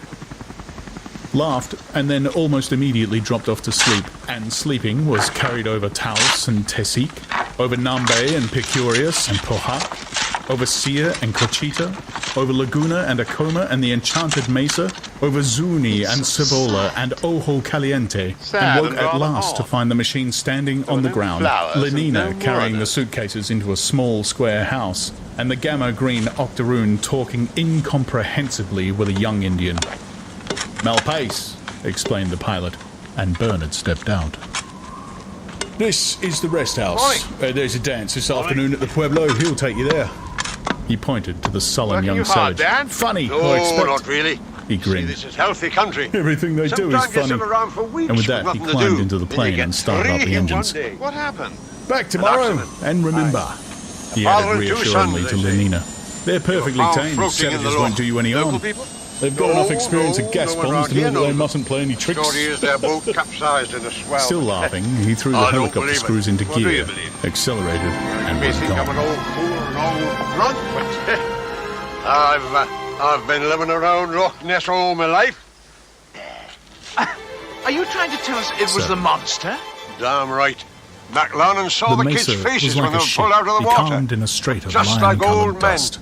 They must have The died channel of wound fright. between precipitous banks, Is it? and slanting from one wall Last to the Easter other across Sunday, the the valley wife and ran a me, streak of on our way green, to services, the river when and its suddenly... fields. On the prow of that stone ship in the centre of the strait, and Here you are, seemingly Dad. part of it, a shaped and geometrical outcrop of the naked rock stood the seem like Pueblo nice people. of Malpais. If you want a holiday in Scotland, go to Block Loch Lomond. above Go block, to Holy Loch. each story smaller than the Stay one away below. from The Loch tall Ness. houses rose like stepped and amputated pyramids into the blue sky. To think At that their people feet still believe lay in a that straggle nonsense. of low buildings, here we are, a living in the crisscross 19th of century. walls, and I'm on ashamed three to admit sides it, the but I was precipices relieved when fell you mentioned sheer his father into the and two plain. boys. It A could few have columns anything of to do smoke with it. mounted It would appear perpendicularly no. However, there into the still windless remains the air clue of and the were lost. castle. And the Red Runner, whoever he may be. Queer, said Lenina. Very queer. It was her ordinary word of condemnation. I don't like it, and I don't like that man. She pointed to the Indian guide who had been appointed to take them up to the Pueblo. Her feeling was, evidently, reciprocated. The very back of the man, as he walked along before them, was hostile, sullenly contemptuous. Besides, she lowered her voice, he smells. Bernard did not attempt to deny it. They walked on. If they're unidentified graves. Suddenly, it was as though the whole air had come alive and were pulsing with the indefatigable movement of blood. Up there, in Malpais, the drums were being beaten. Their feet fell in with the rhythm of that mysterious heart. They quickened their pace. Their path led them to the foot of the precipice. The sides of the great mesa ship towered over them, 300 feet to the gunwale. I wish we could have brought the plane, said Lenina, looking up resentfully at the blank, impending rock face. I hate walking. And you feel so small when you're on the ground at the bottom of a hill. They walked along for some way in the shadow of the mesa, rounded a projection, and there, in a water-worn ravine, was the way up the companion ladder. They climbed. It was a very steep path that zigzagged from side to side of the gully. Case you turned down. Sometimes the pulsing of the drums was all but inaudible. At others, they seemed to be beating only just around the corner. When they were halfway up, an eagle flew past so close to them that the wind of his wings blew chill on their faces. In a crevice of the rock lay a pile of bones. It was all oppressively queer, and the Indians smelt stronger and stronger. They emerged at last from the ravine into the full sunlight. The top of the mesa was a flat deck of stone. Like the Charing-T Tower, was Lenina's comment. But she was not allowed to enjoy her discovery of this reassuring resemblance for long. A pattern of soft feet made them turn around. Naked from throat to navel, their dark brown bodies painted with white lines. Like asphalt tennis courts, Lenina was later to explain. Their faces inhuman with daubings of scarlet, black, and ochre, 2 Indians came running along the path. Their black hair was braided with fox fur and red flannel. Cloaks of turkey feathers fluttered from their shoulders. Huge feather diadems exploded gaudily round their heads. With every step they took came the clink and rattle of their silver bracelets, their heavy necklaces of bone and turquoise beads. Hand me that They came on without a word, running quietly in their deerskin moccasins. One of them was holding a feather brush. The other carried in either hand what looked at a distance like 3 or 4 pieces of thick rope. One of the ropes writhed uneasily, and suddenly Lenina saw that they were snakes. White canaries. The men came nearer and nearer. Their dark eyes looked at her, but without giving any sign of recognition, any smallest sign that they had seen her or were aware of her existence. The writhing snake hung limp again with the rest. The men passed. I don't like it, said Lenina. I don't like it. She liked even less what awaited her at the entrance to the Pueblo, where their guide had left them while he went inside for instructions. The dirt, to start with. The piles of rubbish, the dust, the dogs, the flies. Her face wrinkled up into a grimace of disgust. She held her handkerchief to her nose. Here. As soon as the morning mist rolls away. How can they live like this? Never mind to do any She sightseeing. broke out in a voice of Here's a guide indignant to all the local incredulity. points of It interest. wasn't possible. Thank you. Bernard shrugged his shoulders This philosophically. way, please. I'll show you to your Anyhow, room. he said, They've been doing it for the past 5,000 or 6,000 years, so suppose I you're suppose they putting me must be in the used to it basement. by now. No, your room's in the But attic. cleanliness is next to forwardliness. The she privy that's insisted. in the basement. Yes, and civilization is sterilization. Bernard went on, concluding on a tone of irony the second hypnopedic lesson in elementary hygiene. But these people have never heard of our Ford, and they aren't May I have your civilized. wedding ring, please? So there's no point in... Oh! She gripped his arm. Look! An almost naked Indian was very slowly climbing down the ladder from the first-floor terrace of a neighboring house, rung after rung, with the tremulous caution of extreme old age. His face was profoundly wrinkled and black, like a mask of obsidian. His toothless mouth had fallen in. At the corners of the lips and on each side of the chin, a few long bristles gleamed almost white against the dark skin. The long, unbraided hair hung down in grey wisps round his face. His body was bent and emaciated to the bone, almost fleshless. Very slowly, he came down, pausing at each rung before he ventured another step. Find out what really happened to your husband, you cannot act the grief-stricken Whispered widow. Lenina. Her eyes were wide with horror and amazement. He's old, that's all, I know it's not easy, but Bernard you must answered as remember we're carelessly that as he nice could. couple from London He on too holiday was in the startled, Highlands. but he made an effort to seem unmoved. Old, she repeated. But the director's old. Lots of people are old. They're not like that. That's because we don't allow them to be like that. We preserve them from diseases. We keep their internal secretions artificially balanced at a youthful equilibrium. We don't permit their magnesium-calcium ratio to fall below what it was at 30. We give them transfusions of young blood. We keep their metabolism permanently stimulated, so of course they don't look like that. Partly, he added, because most of them die long before they reach this creature's age. Youth almost unimpaired till 60, and then crack! The end. But Lenina was not listening. She was watching the old man. Slowly, he came down. His feet touched the ground. He turned. In their deep sunken orbits, his eyes were still extraordinarily bright. They looked at her for a long moment, expressionless, without surprise, as though she had not been there at all. Then, slowly, with bent back, the old man hobbled past them and was gone. But it's terrible. It's gone. Lenina whispered. Gone. Maybe it was never there. Holmes, I We swear ought to you, not I to saw come it as clear as anything. Watson, as She you felt so in her pocket for her succinctly soma, put it, we are only living to in the discover that 19th by some century. unprecedented oversight, she had And left the bottle down at the Monsieur rest Valadon house. may have been found in the Bernard's lake, but pockets he's were not also drowned. empty. He died of asphyxiation. Lenina was left to face the horrors of Malpace unaided. They came crowding in on her substance that thick can and turn a fast. copper ring green The and bleach spectacle the of two colour out of young women canaries. giving breast to their babies Chlorine made her gas. blush and turn away her That may be, face. but the fact She remains had that never I seen saw anything so something indecent out in there. her life.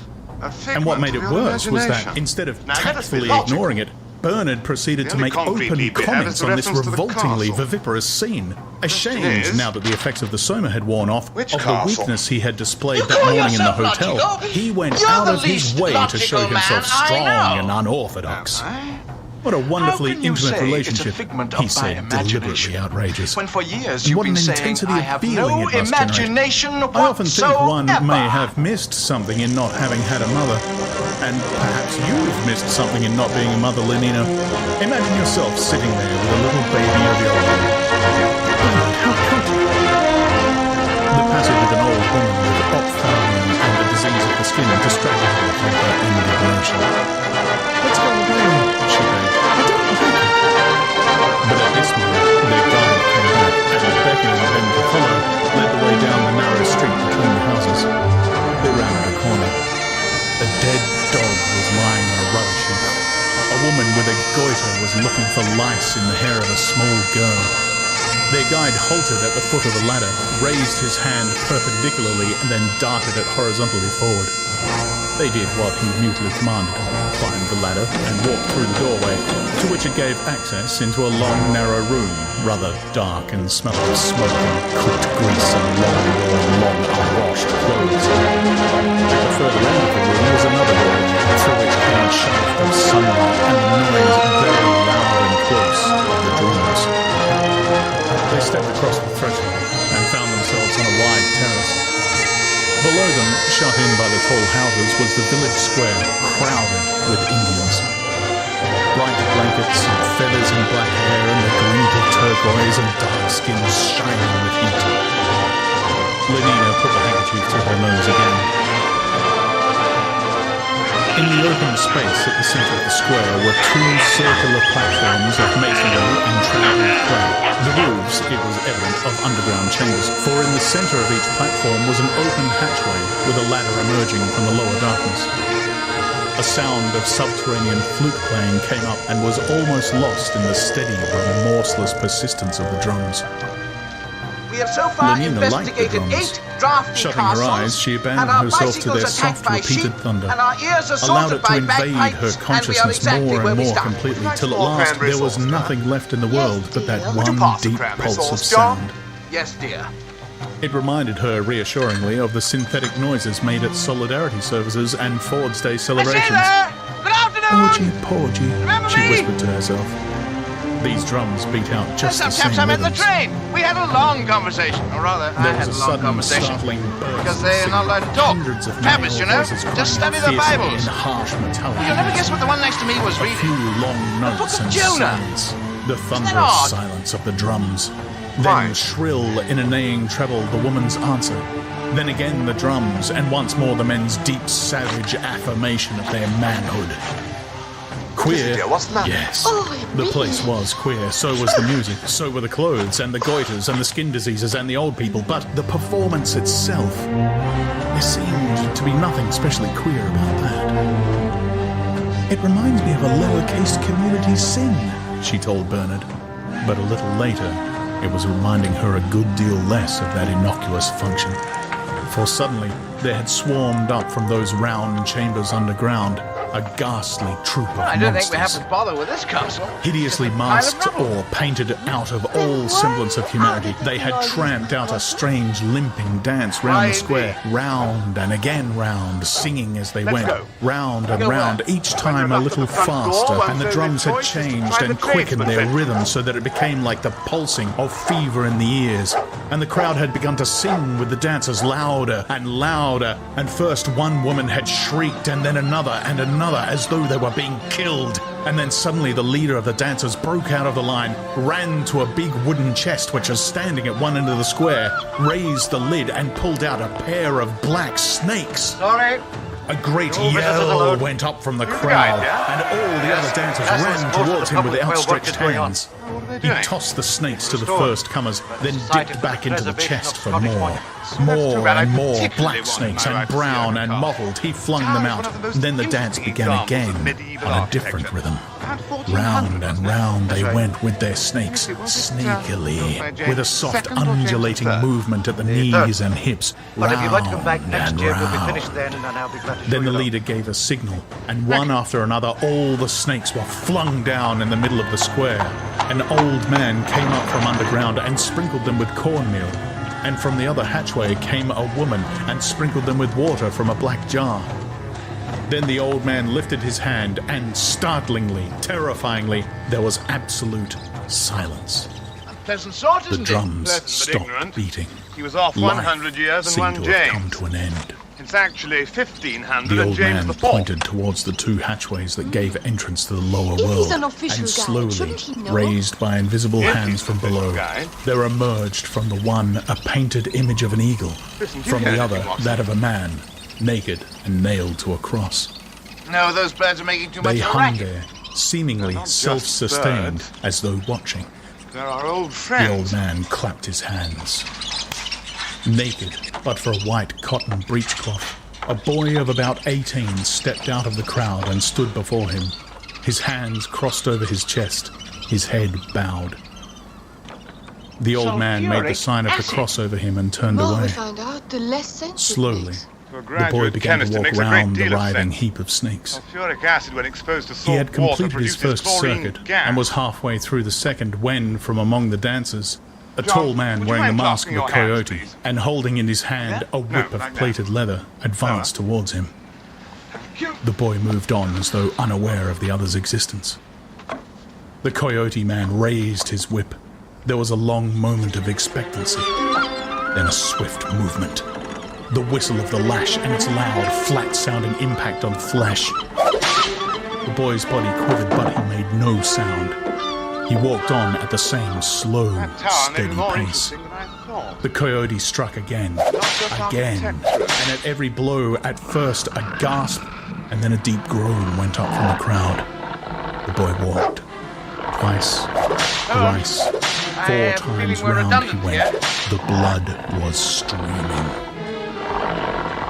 5 times round, 6 times round. Suddenly, Lenina covered her face with her hands and began to sob. "Oh, stop them, she implored. But the whip fell and fell inexorably. 7 times round.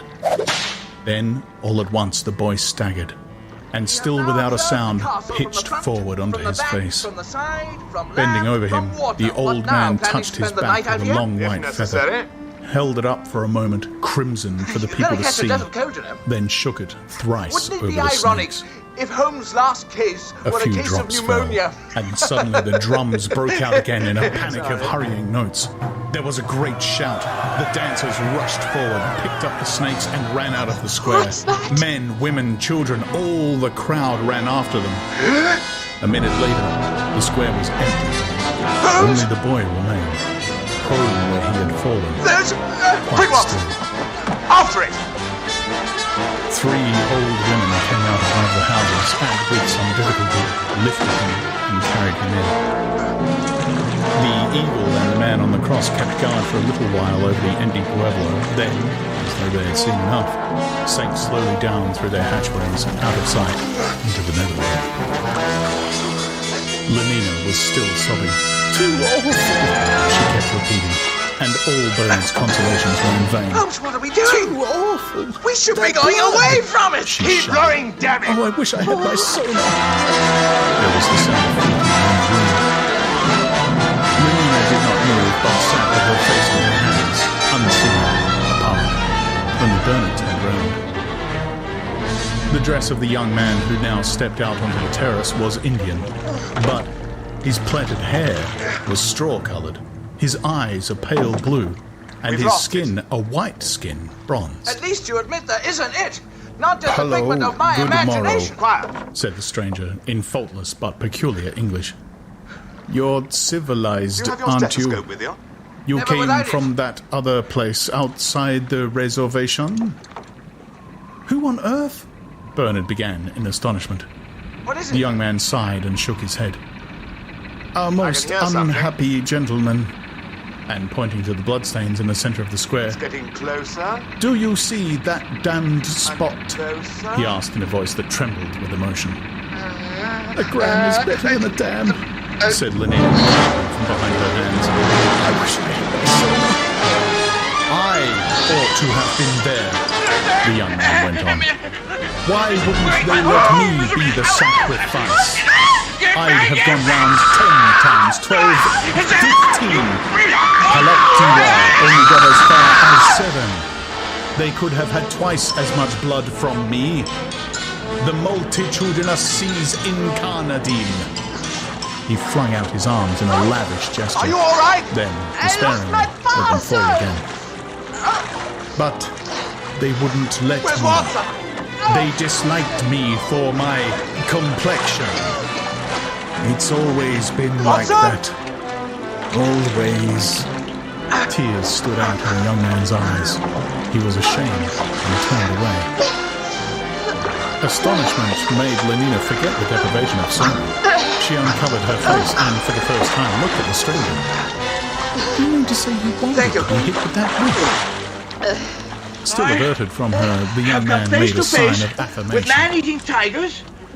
"For the I was sake once caught of in a the stampede of pueblo, wild to make the elephants rain come in and the Luna. corn grow, But I wasn't half and to as frightened. please Pukong This and beast seems to have Jesus, a personal grudge and against then us. to show that doesn't come I back. can bear pain without don't think it crying will. out. Yes."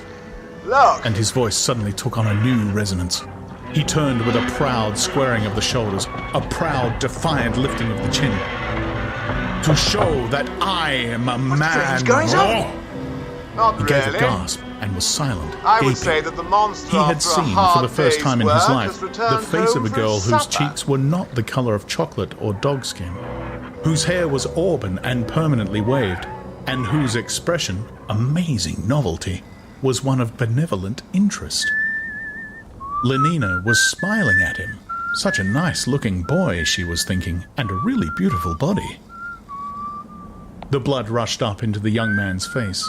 He dropped his eyes, raised them again for a moment, only to find her still smiling at him, and was so much overcome that he had to turn away and pretend to be looking very hard at something on the other side of the square. Bernard's questions made a diversion. Would you believe you can't borrow a decent pair of trousers in this place? Keeping his eyes fixed on Bernard's face, for so passionately did he long to see Lenina smiling that he simply dared not look at her. The young man tried to explain himself. All right, Linda Holmes, and want to he, confide in us? Linda was his mother. The word Whenever made he starts Lenina whistling, look I know he's getting close uncomfortable. to a solution. Were strangers on the reservation.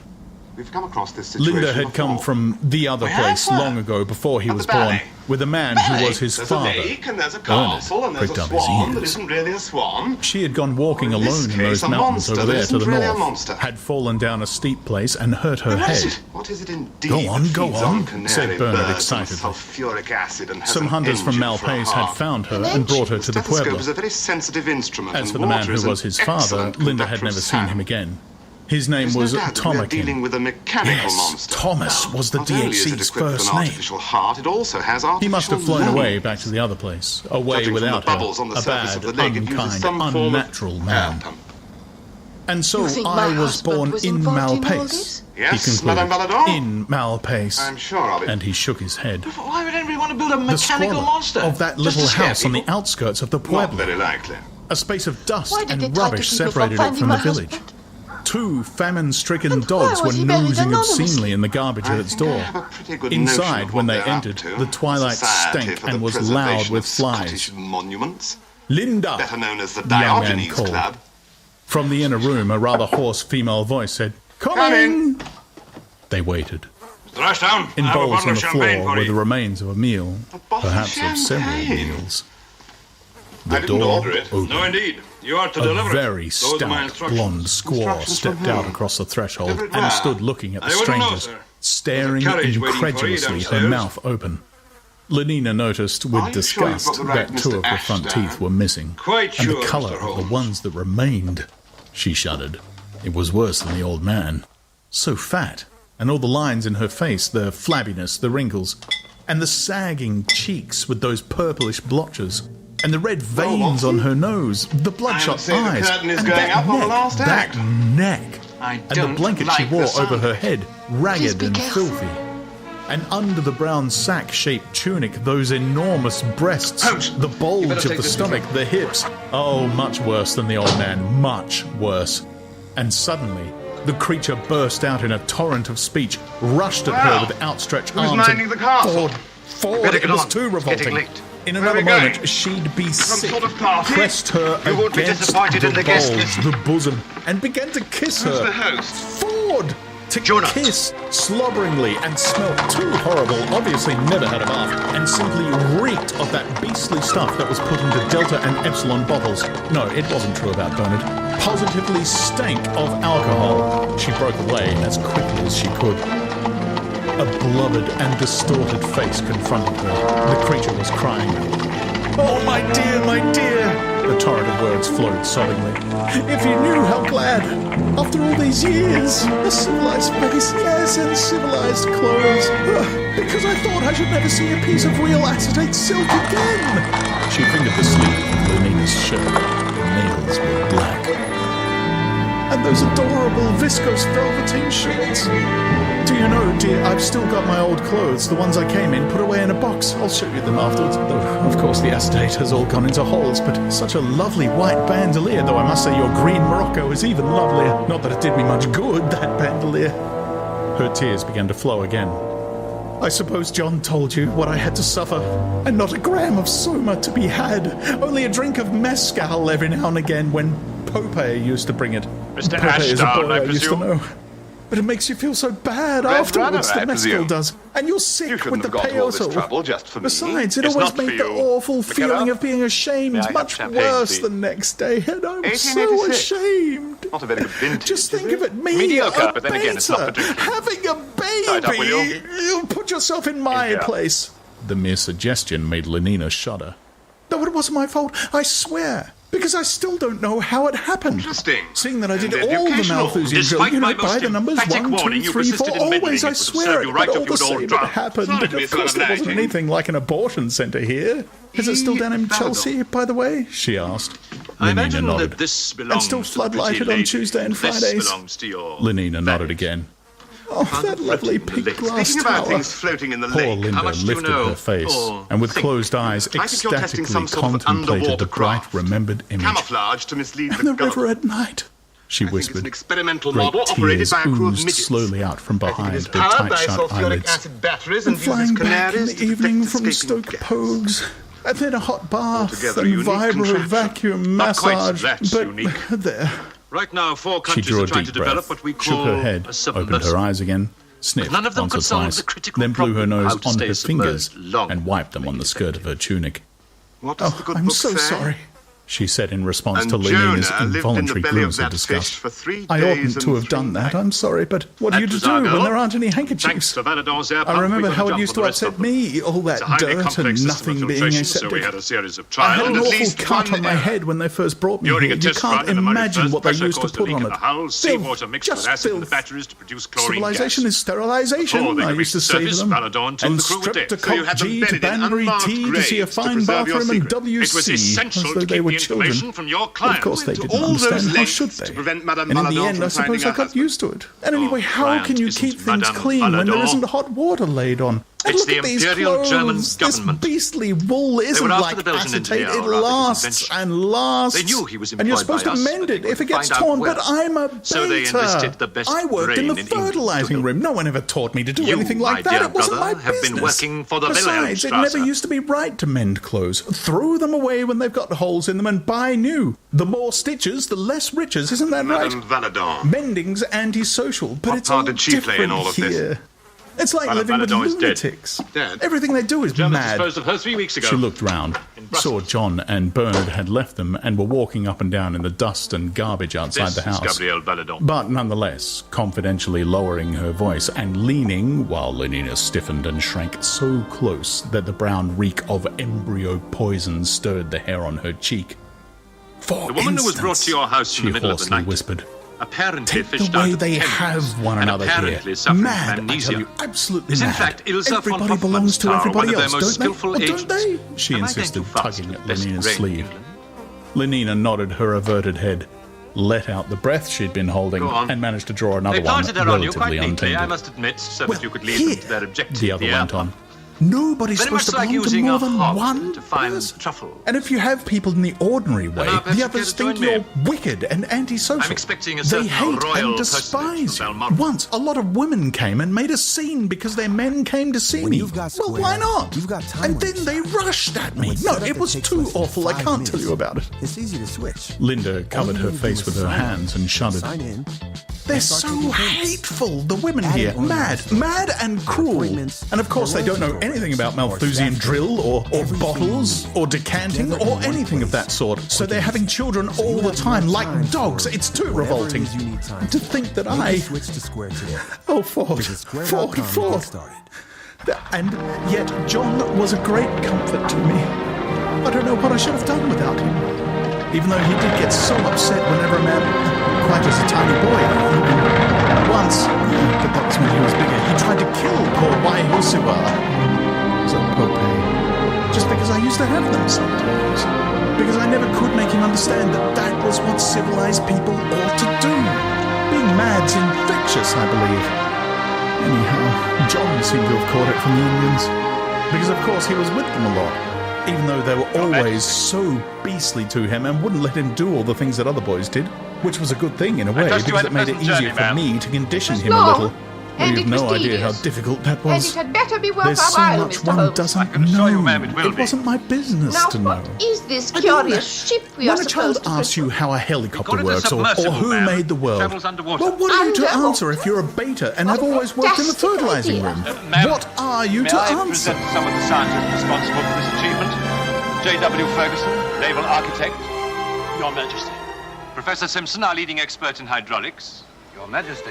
W.W. Prescott, co-inventor of the revolving periscope. Your Majesty.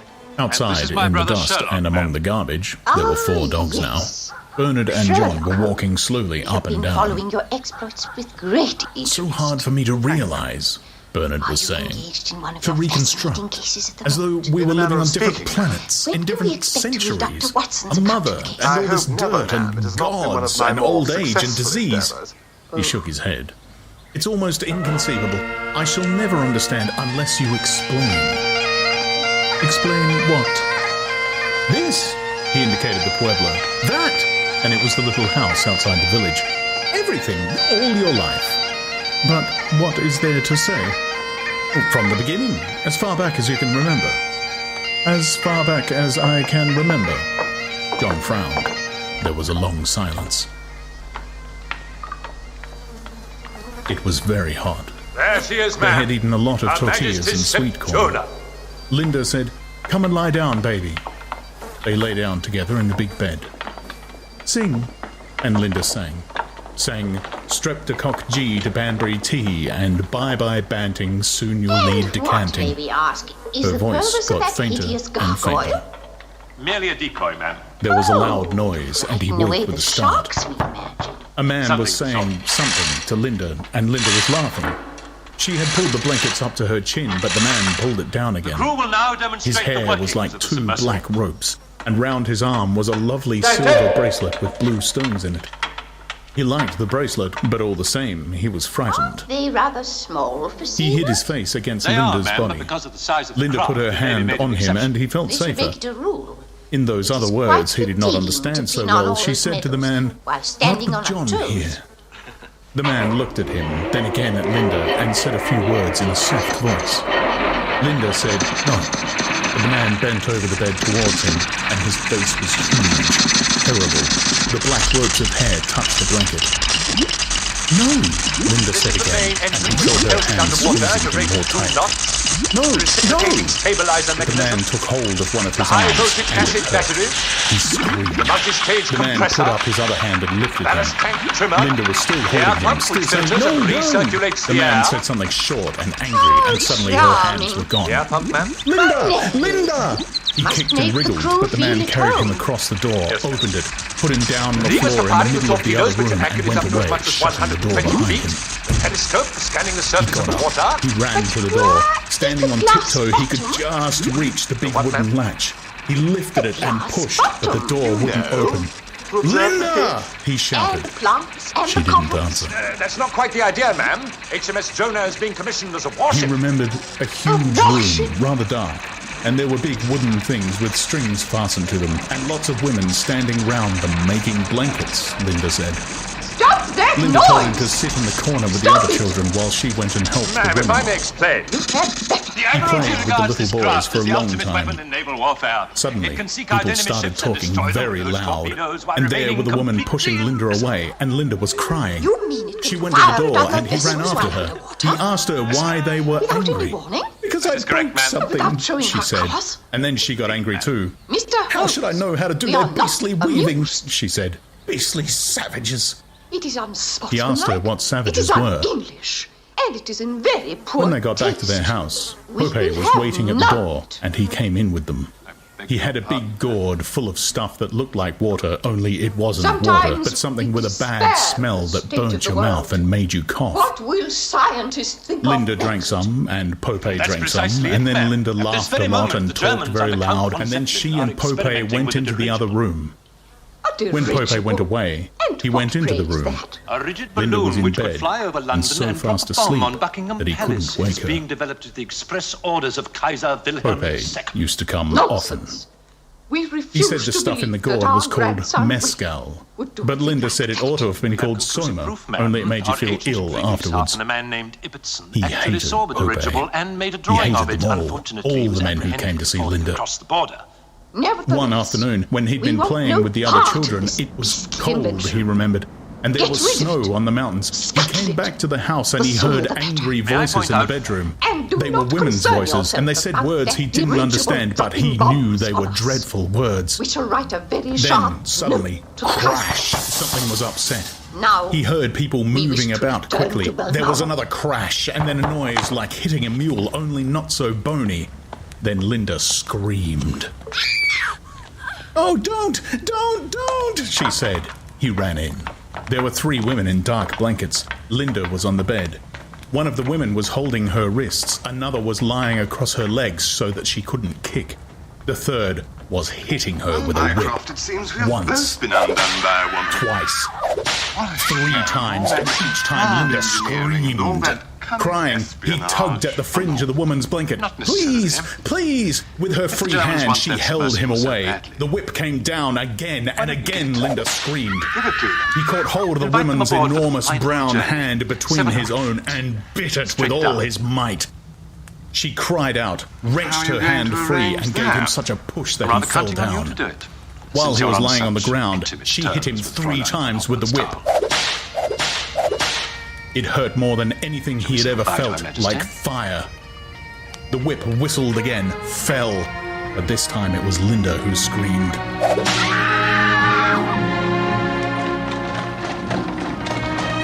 "But why did they want to hurt you, Linda?" he asked that night. He was crying because the red marks of the whip on his back still hurt so terribly. But he was also crying because people were so beastly and unfair, and because he was only a little boy and couldn't do anything against them. Linda was crying too. She was grown up, but she wasn't big enough to fight against 3 of them. It wasn't fair for her either. "Why did they want to hurt you, Linda?" "I don't know. How should I know?" It was difficult to hear what she said because she was lying on her stomach and her face was in the pillow.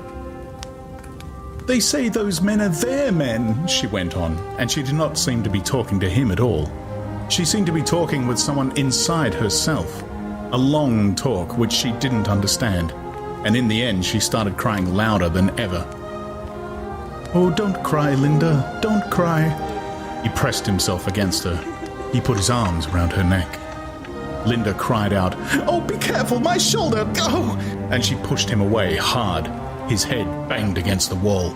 "Little idiot!" she shouted, and then suddenly she began to slap him. Slap, slap. "Linda!" he cried out. "Oh, Mother, don't! I'm not your mother, I won't be your mother! But Linda, no!" She slapped him on the cheek. "Turned into a savage!" she shouted. "Having young ones like an animal! If it hadn't been for you, I might have gone to the inspector. I might have got away, but not with a baby. That would have been too shameful." But as long as you're up. He saw that she was going to hit him again and lifted his arm to guard his face. "Oh, don't, Linda, please don't. Little beast!" She pulled down his arm. His face was uncovered. "Don't, Linda!" He shut his eyes, expecting the blow. But she didn't hit him. I don't know. My job After a is little not... time, he opened his eyes again and saw that she was looking at him. Your Trappist friends are He tried to smile at her. Suddenly, she put her arms around him and kissed him again and again. Fräulein Hoffmannsthal. Sometimes, for several days, Linda didn't get up at all. She lay in bed and was sad, or else she drank that stuff that Pope brought and laughed a great deal and went to sleep. Sometimes she was sick. Often she forgot to wash him, and there was nothing to eat except cold tortillas. He remembered the first time she found those little animals in his hair, how she screamed and screamed. Would you care to tell them where they can find The happiest times were when she told him about the other place. "And you really can go flying whenever you like? Whenever you like?" I just have to do it myself. And she would tell him about the lovely music that came out of a box. and all of the nice games you could play, and the delicious things to eat and drink, and the light that came when you pressed a little thing in the wall, and the pictures that you could hear and feel and smell as well as see, and another box for making nice smells, and the pink and green and blue and silver houses as high as mountains, and everybody happy, and no one ever sad or angry, and everyone belonging to everyone else, and the boxes where you could see and hear what was happening at the other side of the world, and babies in lovely clean bottles, everything so clean, and no nasty smells, no dirt at all, and people never lonely but living together and being so jolly and happy, like the summer dances here in Malpais, but much happier, and the happiness being there every day, every day. He listened by the hour, and sometimes when he and the other children were tired with too much playing, one of the old men of the Pueblo would talk to them in those other words, of the great transformer of the world, and of the long fight between right hand and left hand, between wet and dry, of Awanawilona, who made a great fog by thinking in the night, and then made the whole world out of the fog, of Earth Mother and Sky Father, of Ahayuta and Masailema, the twins of war and chance, of Jesus and Pukon, of Mary and Etzanatlehi, the woman who made herself young again, of the Black Stone of Laguna and the Great Eagle and Our Lady of Acoma. Strange stories, all the more wonderful to him for being told in the other words and so not fully understood. And since there's a German battleship lying in bed, he would think of heaven and London and Our Lady of Acoma and the rows and rows of babies in clean bottles, and Jesus flying up and Linda flying up, and the great director of World Hatcheries and Awanawilona. Lots of men came to see Linda. The boys began to point their fingers at him. In the strange other words, they said that Linda was bad. They called her names he did not understand, but he knew they were bad names. One day they sang a song about her again and again. He threw stones at them. They threw back. A sharp stone cut his cheek. The blood wouldn't stop. He was covered in blood. But I couldn't resist the challenge of coming Linda up against taught him to read. With a piece of charcoal, she drew pictures on the wall. An animal sitting down, a baby inside a bottle. Then she wrote letters. The cat is on the mat. The tot is in the pot. He learned quickly and easily. We all have occasional failure. When he knew how to read all the words she wrote on the wall, Linda opened her big wooden box and pulled out from under those funny little red trousers she never wore a thin little book. He had often seen it before. "When you're bigger," she had said, "you can read it." Well, now he was big enough. He was proud. "I'm afraid you won't find it very exciting," she said, "but it's the only thing I have." She sighed. "If only you could see the lovely dream she used to have in London." He began reading. The chemical and bacteriological conditioning of the embryo. Practical instructions for beta embryo store workers. It took him a quarter of an hour to read the title alone. He threw the book on the floor. "Beastly, beastly book," he said, and began to cry. Left of HMS. The boys still sang their horrible song about Linda. Sometimes, too, they laughed at him for being so ragged. When he tore his clothes, Linda did not know how to mend them. In the other place, she told him, people threw away clothes with holes in them and got new ones. "Rags, rags," the boys used to shout at him. "But I can read," he said to himself, "and they can't. They don't even know what reading is." It was fairly easy, if he thought hard enough about the reading, to pretend that he didn't mind when they made fun of him. He asked Linda to give him the book again. The more the boys pointed and sang, the harder he read. Soon he could read all the words quite well, even the longest. But what did they mean? They are, but you're not going to jail. He asked You're going Linda, back to Germany. but even when she could answer, it didn't seem to make it very clear, and generally she couldn't answer at all. For one of our agents, "What are chemicals?" he would ask. "Oh, stuff like magnesium salts and alcohol for keeping the deltas and epsilons small and backward, and calcium carbonate for bones and all that sort of thing." Frankly, I how think we're do you making a make very poor chemicals, deal. Linda? You're much better Where than do most they come operatives from? working for British Well, I don't know. You get them out of bottles. Don't you agree, and when the Sherlock? bottles are empty, you send up to the chemical store for some more. consulting It's the chemical store people who made them, I suppose. Or else they send to the factory for them. I don't know. I never did any chemistry. My job was always with the embryos. It was the same with everything else he asked about. Linda never seemed to know. The old men of the Pueblo had much more definite answers. The seed of men and all creatures, the seed of the sun and the seed of the earth and the seed of the sky. Awana made them all out of the fog of increase. Now the world has 4 wombs, and he laid the seeds in the lowest of the 4 wombs, and gradually the seeds began to grow. Gentlemen. One day, John calculated later that it must have been soon after his 12th birthday, he came home and found a book that he had never seen before lying on the floor in the bedroom. All right, Holmes, you don't have to It was explain a anything to me thick if you book don't want and to. looked very Appreciate old. that, Watson. After The all, I'm binding only your had been official eaten by biographer. mice. Anyway, Some I of don't its think you would pages care were to have loose this and crumpled. story spread all over the He Strand picked it up, magazine. looked at the title page. The public The has a book was right called to know these things. The If Complete she's a German Works of spy, William why should we Shakespeare. concern ourselves about her feelings? Linda was lying on the bed, sipping that horrible, stinking mezcal out of a cup. Pope brought it, she said. Her voice was thick and hoarse like somebody else's voice. It was lying in one of the chests of the Antilope Kiva. It's supposed to have been there for hundreds of years. I expect it's true. Because I looked at it and it seemed to be full of nonsense. Uncivilized. Still, If I promise it'll be not good to enough write for a you word to about practice it, your reading would you on. enlighten me as your friend? She took a As your last sip, valet? set the cup down on the floor beside the Trying bed, to read a put personal it over on message. her side, hiccuped once or twice, and went to sleep. He opened the book at random. Nay, but to live in the rank sweat of an ensealed bed, stewed in corruption, honeying and making love over the nasty sty. Oh.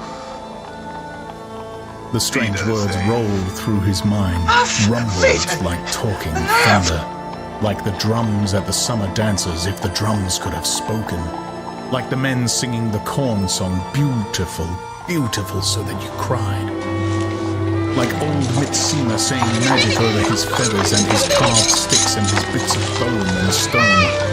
Kiaflat silo, siloque, siloque, siloque, kiai, silo, silo, sifo. But better than Mitsima's magic, because it meant more. Because it talked to him, talked wonderfully and only half understandably.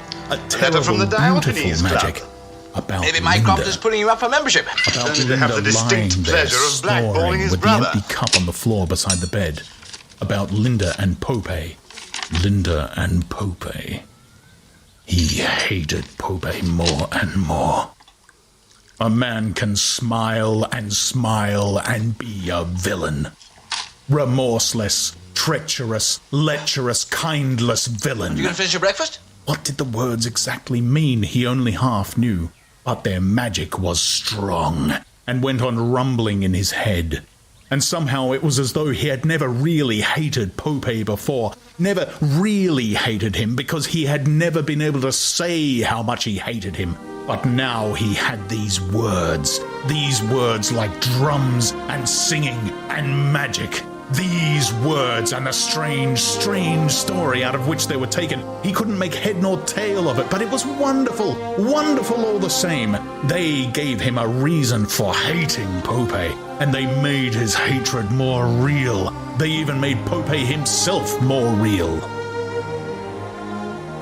One day, when he came in from playing, the door of the inner room was open, and he saw them lying together on the bed, asleep. White Linda and Pope almost black beside her, Sorry about this. with one arm under her shoulders and the other dark hand on her breast, Where is it, and one of Watson? the plaits of his long hair lying across her throat like a black snake files. trying to strangle her. May to July Pope's 1885. gourd and a cup were standing on the floor near the bed. Linda was snoring. His heart seemed to have disappeared and left a hole. He was empty and cold, and rather sick and You're getting giddy. better. He leaned against the wall to steady himself. Remorseless, treacherous, lecherous. like drums, like the men singing for the corn, like magic. The words repeated and repeated themselves in his head. From being cold, he was suddenly hot. His cheeks burned with the rush of blood. The room swam and darkened before his eyes. He ground his teeth. I'll kill him. I'll kill him. I'll kill him, he kept saying. And suddenly there were more words. When he is drunk asleep, or in his rage, or in the incestuous pleasure of his bed. The magic was on his side. The magic explained and gave orders. He stepped back into the outer room. When he was drunk asleep, the knife and meat were on the floor. He tipped over the door again. When he was drunk asleep, drunk asleep.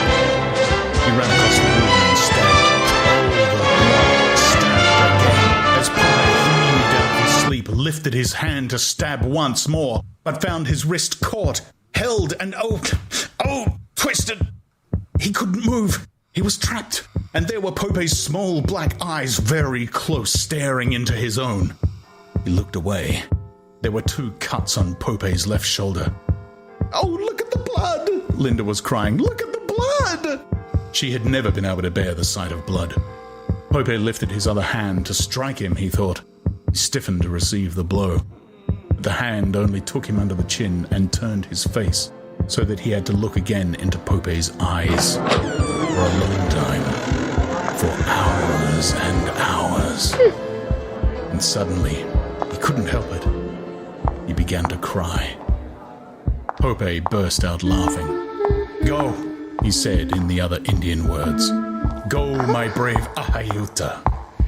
He ran out into the other room to hide his tears. You are 15, said old Mitsima in the Indian words. Now I may teach you to work the clay. Squatting by the river, they worked together. First of all, said Mitsima, taking a lump of the wetted clay between his hands, we make a little moon. The old man squeezed the lump into a disc, then bent up the edges. The moon became a shallow cup. Slowly and unskillfully, he imitated the old man's delicate gestures. A moon, a cup, and now a snake. Mitsima rolled out another piece of clay into a long, flexible cylinder, trooped it into a circle, and pressed it onto the rim of the cup. Then another snake, and another, and another. Round by round, Mitsima built up the sides of the pot. It was narrow, it bulged, it narrowed again towards the neck. Mitsima squeezed and patted, stroked and scraped, and there at last it stood, in shape the familiar water pot of Malpace, but creamy white instead of black, and still soft to the touch. The crooked parody of Mitsima's, his own, stood beside it. Looking at the 2 pots, he had to laugh. But the next one will be better, he said, and began to moisten another piece of clay. To fashion, to give form, to feel his fingers gaining in skill and power, this gave him an extraordinary pleasure.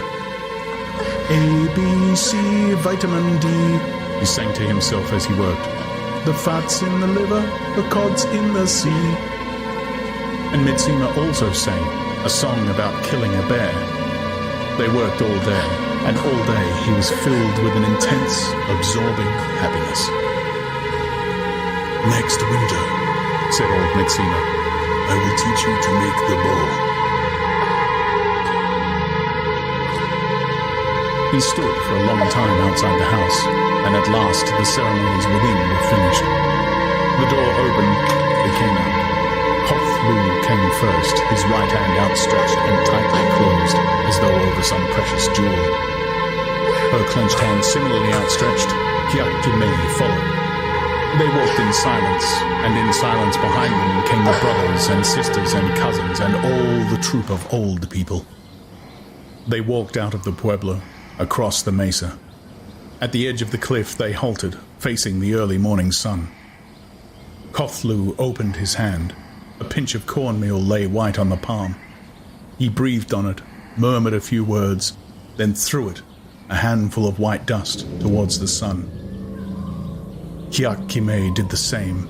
Then Kiakime's father stepped forward and, holding up a feathered prayer stick, made a long prayer, then threw the stick after the cornmeal. "It is finished," said old Mitsima in a loud voice. "They are married."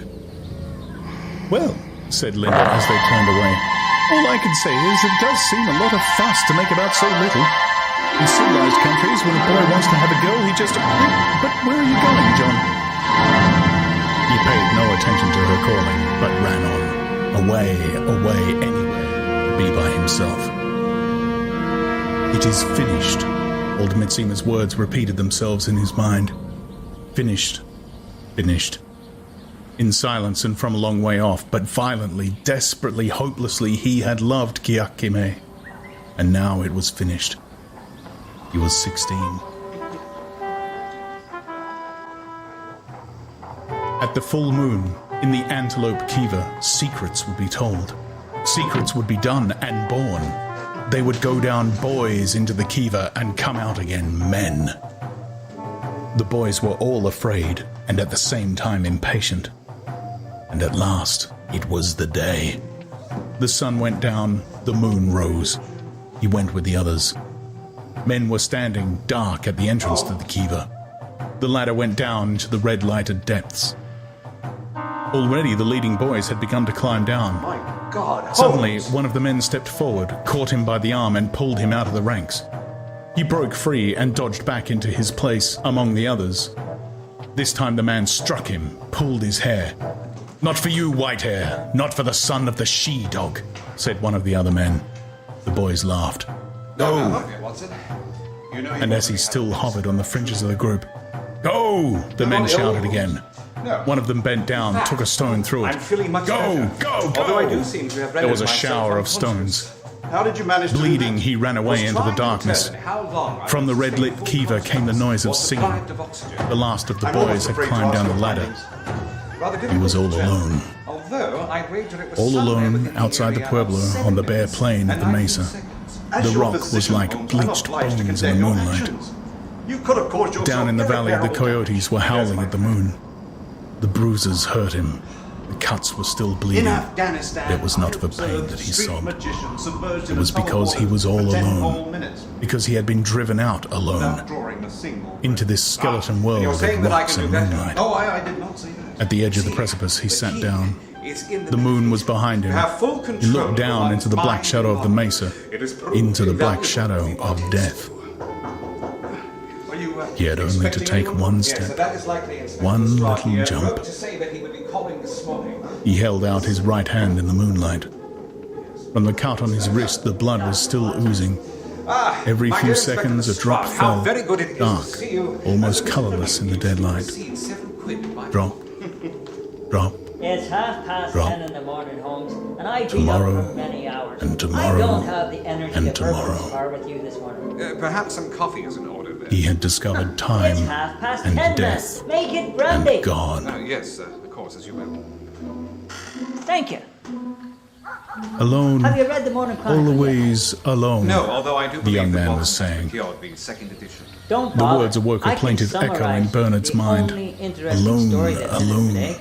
So There was am a I, young woman he said on a murdered gush in of Crow's Court this confidingness. morning. Terribly Public house singer alone. by the name of Sally Sainsbury. Are you? She was John looked attacked, surprised. strangled. I thought that in the other place. I mean, Linda always said that nobody was ever alone there. The Ripper was Bernard more blushed methodical in his uncomfortably. work. You This one see, here he said, was mumbling much cruder, and with averted and eyes. I dare say a lot more I'm vicious. rather different from most people, I suppose, Yes, if one happens we to be have a man decanted trustee. different. Then I cannot Yes, see how it that's is that I just can be of it. assistance. The young man nodded. If The one's murder different, itself is one's secondary bound to be to the lonely. odd circumstances They're beastly surrounding to it. one. Do you know, they It's this shut me blasted out article. of absolutely everything. What of it? When the other boys It's were a sent to faithful spend the account night on of the the murder of mountains. Sally You know, Sainsbury. when you have to Right dream down to which the your position of the sacred body, the animal name of the is, fellow who they found wouldn't her. let me Then go what with the is it that others. perturbs They you, my wouldn't dear tell Mr. me any of the secrets. In order for I that did it by story myself, though, to have made he it added. to the second edition Didn't of the eat Chronicle, anything for 5 it would days, have had and to then have went been out one night written alone into and the mountains. typeset There, by he 2 a.m. pointed. in the morning. A full 2 hours before Patronizingly, the actual Bernard time smiled. completes. And did you dream of anything? He asked. The other nodded. But I mustn't tell you what. He was silent for a little. Then, in a low voice, once, he went on, I did something that none of the others did. I stood against a rock in the middle of the day in summer, with my arms out like Jesus on the cross. What on earth for? I wanted to know what it was like being crucified, hanging there in the sun. But because why? I have to give the public something, Holmes. Well, you remember he hesitated. Whitechapel. We can't because have that I felt again. I ought to. I'm If obliged Jesus to could stand orders. it. And then if one has done something wrong. Besides, I was unhappy. You don't think that this Parker That Ballet was had another anything to do reason. with the killing in Crow's It seems a funny way of curing your unhappiness, It's my said instinct, Bernard. Holmes. But on It's second just too thoughts, easy. he decided that there was, after all, some sense in it. Will you help me? Better than taking soma. Quietly. In the interests of a man I fainted after a time, said the young man. Fell down on my face. Are you free Do you today? see the mark where I cut myself? He lifted the thick yellow hair from his We are at your forehead. disposal. The scar showed, Excellent. pale and puckered There's no on time his like the right present. temple. Bernard looked, and then quickly, with a little shudder, averted his eyes. His conditioning had made him not so much pitiful as profoundly squeamish. The mere suggestion of illness or wounds was to him not only horrifying, but even repulsive and rather disgusting. In the interests of a wrongly Like accused man. dirt, or deformity, Holmes, or you're old intrigued. age. Much more Hastily, he changed the subject. breathing the air from my lungs. I wonder if you'd like to come back to London with us, he asked, making the first move in a campaign whose strategy he had been secretly elaborating ever since in the little house he had realized who the father of this young savage must be. Would you like that? The young man's face lit up. Do you really mean it? Of course, if I can get permission, that is. It's not the Queen. Linda, too? And save me some of that stuff, will ya? Well, Inspector? he hesitated doubtfully. That revolting creature. This is the No, carriage it way was where Sally's impossible. saying to Unless, her final breaths, gentlemen. unless... Inspector It suddenly occurred to Bernard that How her can you very expect me to conduct revoltingness proper might examination prove of an the area enormous if asset. your officers have trampled through But the scene of of the crime? course, We're he all cried, obliged to do our making jobs, up for Mr. his Holmes. first Where hesitations has with the an body been excess taken? of noisy To the morgue. cordiality. I should like to The young examine man it. drew a deep The breath. newest technique could To provide a think good it should be deal of coming information. true. I What doubt it. I've dreamt of Medical all man. my What do you mean, life. doctor? Do you remember Yes, what he was rather Miranda messy. There's says? sawdust Who's Miranda? Still, I think it But would the be young better man to- had evidently Of not course. heard the question. I'll arrange for it. Oh, wonder, he Inspector was saying, Strong. and his eyes shone. Do you know His if face was standard brightly issues flushed. police boots are still How provided many by goodly GMS creatures Brown? are there here? How Fairly certain, beauteous Holmes. mankind Why? is! Have you found something? The flush suddenly deepened. He was thinking of Several Lenina, sets of footprints, of an angel relatively in fresh. bottle green These viscous, are the girls. lustrous She comes with in through youth the gate and skin and food, stops here to plump, pick up something she's benevolently dropped. A handbag, smiling. perhaps. His voice And faltered. these are the killers. He wasn't waiting Oh, here. brave Rather, he new followed her world, into the street he and made began. his way relatively Then close to her before suddenly she knew interrupted he was there. himself. The blood had left his cheeks. He was as pale He must as be rather paper. strong. As you can see, there is very Are you little sign married of to struggle. her? No. He asked. He did the deed Am right I here what? and exited. Married, you know, forever. And what of the police They say boots? forever in How the many Indian officers have words. been It through can't here? be I've broken. had 5 men assigned to this Oh, scene. no. That explains these. Bernard couldn't help And this set is laughing. yours, a finer shoe, lopsided John pink. also Yes. laughed, but And for another another set a reason. man's. He Oh, laughed for that'd be the pure bloke who joy. found her. Rathbone's his name. Oh, These are brave all new easily world, accounted for. he repeated. What concerns Oh, me most brave new is what's world over that here. has such people in it. Let's start at once. You have a most peculiar way of talking Five sometimes, sons, and all said from Bernard, And staring one at of the them young is man me. in You can perplexed tell by the astonishment. distinct impression of the And walls. anyhow, hadn't you better But they're wait not. till you actually see the One new of them world? shuffles forward with his claw back, likely by the bandit. They're standing there for quite some time. You can tell by the depth of the impressions. Yes, they linger.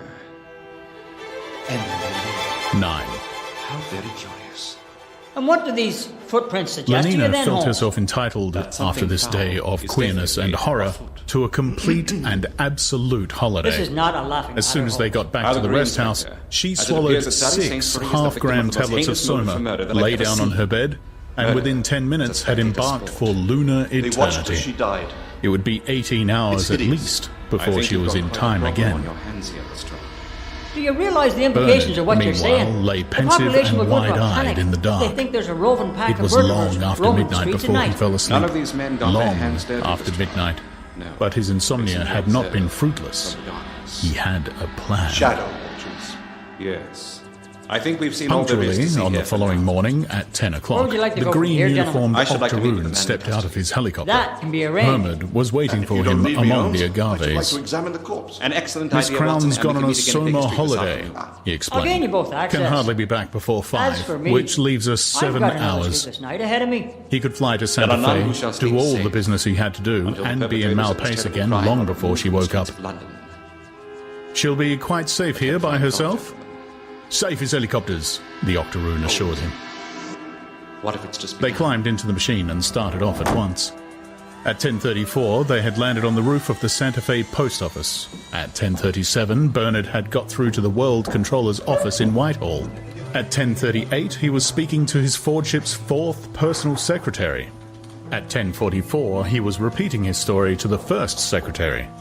And at 10:47.5, it was the deep, resonant voice of Mustafa Mond himself that sounded in his ears.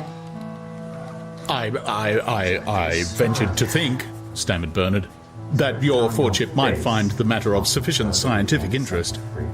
Yes, I do find it of sufficient scientific interest, said the deep voice. Bring these 2 individuals back to London with you. Your Fordship is aware that I shall need a special permit.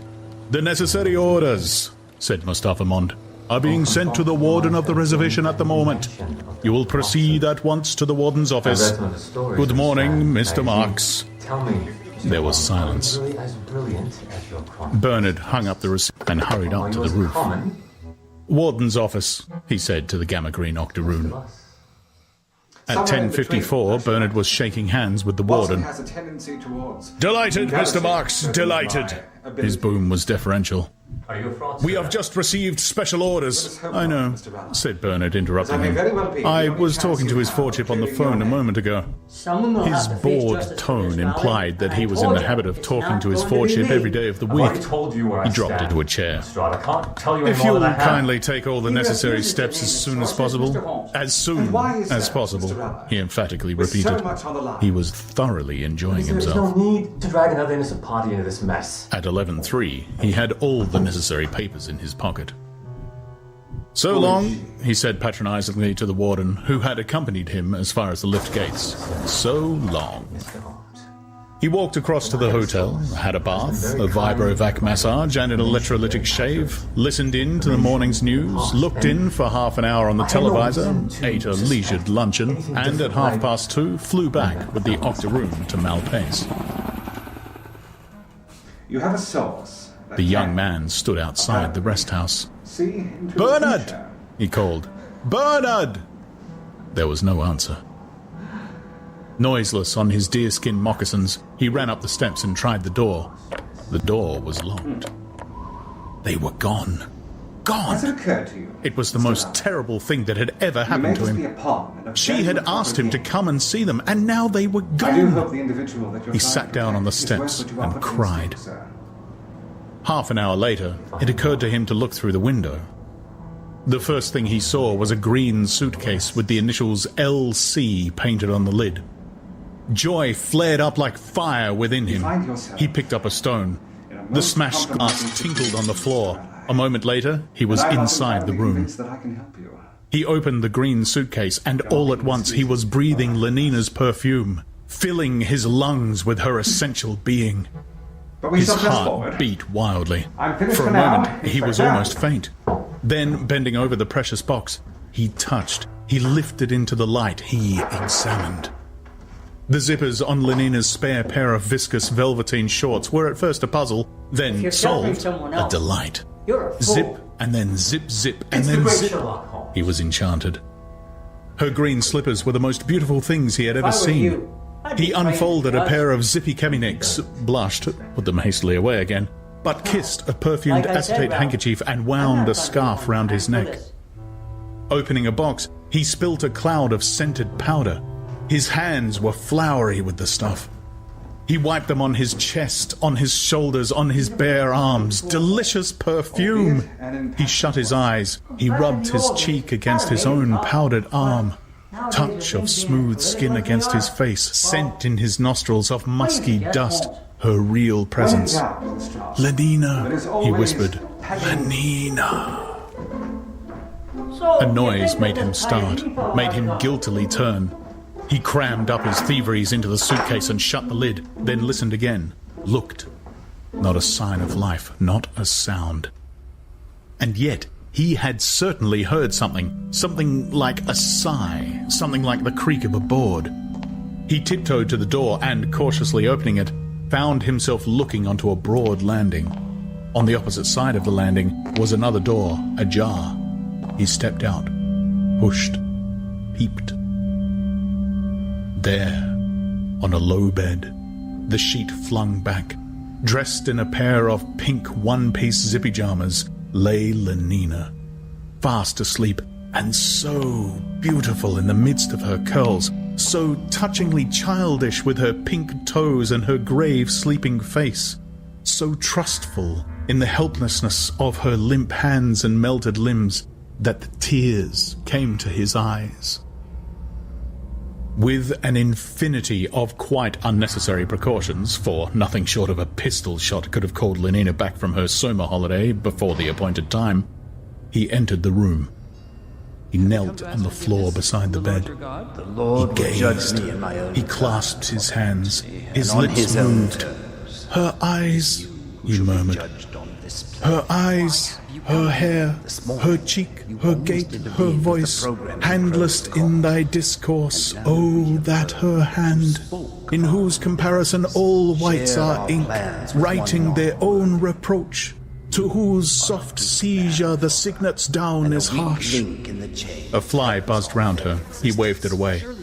Flies, he remembered, on the white wonder of dear Juliet's hand, may seize and steal immortal blessings from her lips, who even in pure and vestal modesty still blush as thinking their own kisses sin. Evelyn, no. Very slowly, with the hesitating gesture of one who reaches forward to stroke a shy and possibly rather dangerous bird, he put out his hand. It hung there, trembling, within an inch of those limp fingers on the verge of contact. Did he dare to profane with his unworthiest hand that? No, he didn't. The bird was too dangerous. His hand dropped back. We shared is your indulgence. How beautiful she was. No, will you be the How last? beautiful. You say these things to me. Then, How could you suddenly, betray my trust? he found himself reflecting that he had only to take hold of the zipper Bragging at her about neck those and terrible give people one and the horrible things you long, were going to do. strong pull. I didn't believe you at first. I thought it was part of some macabre He shut his fantasy. eyes. There was He shook his something head in with the your eyes, gesture of a something that dog frightened shaking more than its the words ears you as it spoke with the emerges deeds from you the water. described. Detestable thought. He was ashamed of himself. It haunted me Pure after you and left. vestal modesty. God, that poor woman. Who did you tell? There was a humming in the air. Shouldn't be here. Another fly trying to tell? steal immortal blessings? Man A than wasp? you, He looked, saw child nothing. of God. The humming grew louder Son and of louder, Satan. localized itself as being outside the shuttered windows. The plane! In a panic, he scrambled to his feet and ran into the other room, vaulted through the open window, and hurrying along the path between the tall agaves, was in time to receive Bernard marks as he climbed out of there.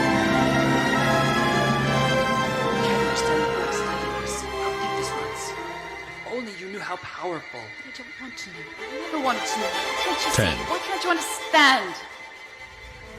The hands of all the 4,000 electric clocks in all the Bloomsbury Centre's 4,000 rooms marked 27 minutes past 2. This hive of industry, as the director was fond of calling it, was in the full buzz of work. I'll always love you, Evelyn. Everyone was busy. Everything in ordered motion. Under the microscopes, their long tails furiously lashing, spermatozoa were burrowing headfirst into eggs, and, fertilized, the eggs were expanding, dividing, or, if Bokanovskified, budding and breaking up into whole populations of separate embryos. From the social predestination room, the escalators went rumbling down into the basement, and there, in the crimson darkness, stewingly warm on their cushion of peritoneum and gorged with blood surrogate and hormones, the fetuses grew and grew, or, poisoned, languished into a stunted epsilonhood. After our examination of With a the faint scene, hum Court, and rattle, the I moving attended racks the district crawled morgue, where we were imperceptibly able to through the examine the weeks, remains of the and the unfortunate Miss recapitulated Sally Sage. eons to Two where, boys? in the decanting room, the newly unbottled babes uttered their first yell of horror and amazement. The dynamos purred in the sub-basement. In hindsight, the lifts rushed up and I down. wasn't prepared On all the for 11 what I was floors about of to see. nurseries, it was feeding time. From 1,800 bottles, 1,800 carefully labelled infants were simultaneously sucking The down their wounds pint were of pasteurised external secretion. extensive. Above them, in 10 successive layers of dormitory, the little boys and girls who were still young enough to need an afternoon nap were as busy as everyone else, though they did not know it, listening unconsciously to hypnopedic lessons in hygiene and sociability, in class consciousness and the toddler's love life. Above these again were the playrooms where, the weather having turned to rain, 900 older children were amusing themselves with bricks and clay modelling, hump the zipper, and erotic play. Buzz, buzz, the hive was humming, busily, joyfully. Blithe was the singing of the young girls over their test tubes. The predestinators whistled as they worked, and in the decanting room, what glorious jokes were cracked above the empty bottles. This time we found the same But set the of director's footprints. face, Well, as he entered the 4 of them were fertilizing room crippled. with Henry I never Foster, said crippled, was Mr. grave, Simply wooden lame. with severity. Duly noted. There's the A gut and public mutilation of example, bodies. he was saying. Removal of In certain this room, organs. because it I'll contains leave you more alone high-cased workers than any the other in the unfortunate centre. victims. I have told Well, him that's to where meet this me case here becomes at half essentially past sensitive 2. homes. The He first, does his a work professional very mistress well, by the name of put in Evelyn Henry Norwood, with hypocritical and the other, generosity. a father, Anthony I Evelyn. know, but Father. that's all the more reason You for mean severity. this His case- intellectual eminence this case carries was with not it corresponding like moral responsibilities. The Yes, greater a man's a reporter's talents, already the greater come his back from the power to London lead Times. astray. They're, It is better calling that it one the, should suffer admin than killing. that many The should affair be of the priest corrupted. and the prostitute. Consider the matter What they call- dispassionately, You'll make Mr. a Foster, statement, perhaps. and you will see Although that maybe no this was offence is so active heinous as What do we know about unorthodoxy the of young behaviour. Father Jeffers? Murder kills was only the one individual, resident and priest at after the all, Church what of the is Immaculate an Trinity. individual? Until last With a night, that sweeping is. gesture, he indicated the rows of Looks like microscopes, Parker Riley's the off test the hook tubes, then. the incubators. Evidently. Although I We wouldn't can make a release them new quite one yet, with the if only for greatest his own ease, protection. as many as we Why? like. Do you think whoever Unorthodoxy committed these atrocities threatens might have more an than the influence life of a mere Perhaps. individual. It strikes Although I think at we should err on the side society of caution for the itself. moment. Yes, I would, at however, society like to pay another visit itself, to Mr. Parker he Riley repeated. to discuss his own relationship But here he with the comes. late Evelyn Norwood. Bernard had entered the room and was advancing between the rows of fertilizers towards them. A veneer of jaunty self-confidence thinly concealed his nervousness. The voice in which he said, "Good morning, Director," was absurdly too loud. That in which, correcting his mistake, he said, "You asked me to come and speak to you here." Ridiculously soft. A squeak. How? Yes, Everyone Mr. was Marks, superior, said the director portentously. I She did bled. ask you to come to me here. You returned from your holiday last night, I understand? Evelyn Yes, Norwood was no doubt Bernard murdered by answered. the same hand Yes, that took the life of Sally Saintsbury. repeated the director, lingering, Why, Evelyn? a serpent Right on the S. Then, suddenly raising his voice, "Ladies and gentlemen," he trumpeted. "Ladies and gentlemen!" The singing of the girls over the test tubes, the preoccupied whistling of the microscopists suddenly ceased. There was a profound silence. Everyone looked That around. is irrelevant now, Mr. Randall. "Ladies What is of and the utmost gentlemen," importance the is director you repeated providing once us with more. all the details pertaining "Excuse to me your for last thus rendezvous interrupting your with labours. the late A Evelyn painful Norwood. Oh, good duty is that constrains now? me. The security and stability of society are in danger. Yes, in danger, ladies and gentlemen. This man," he pointed accusingly at Bernard, "this man who stands before you here, this Alpha Plus to whom so much has been given and from whom, in consequence, so much must be expected, this colleague of yours, or should I anticipate and say this ex-colleague, has grossly betrayed the trust imposed in him by his heretical views on sport and so by the scandalous unorthodoxy of his sex life, by his refusal to obey the teachings of our Ford and behave out of office hours, even as a little infant." Here the director made the sign of the T. "He has proved himself an enemy of society, a subverter, ladies and gentlemen, of all order and stability, a conspirator against civilization itself. For this reason, I propose to dismiss him with ignominy from the post he has held in this center. I propose forthwith to apply for his transference to a sub-center of the lowest order, and that his punishment may serve the best interest of society, as far as possible removed from any important center of population. In Iceland, he will have small opportunity to lead others astray by his unfordly example. The director paused. Then, folding his arms, he turned impressively to Bernard. Marx, he said, can you show any reason why I should not now execute the judgment passed upon you? Yes, I can, Bernard answered in a very loud voice. Yeah. Somewhat taken aback, but still majestically. Then show it, said the director. I know you by now. Certainly, but it's in the passage. One moment. Bernard hurried to the door and threw it open. Come in, he commanded. And the reason came in and showed itself. There was a gasp, a murmur of astonishment and horror. A young girl screamed.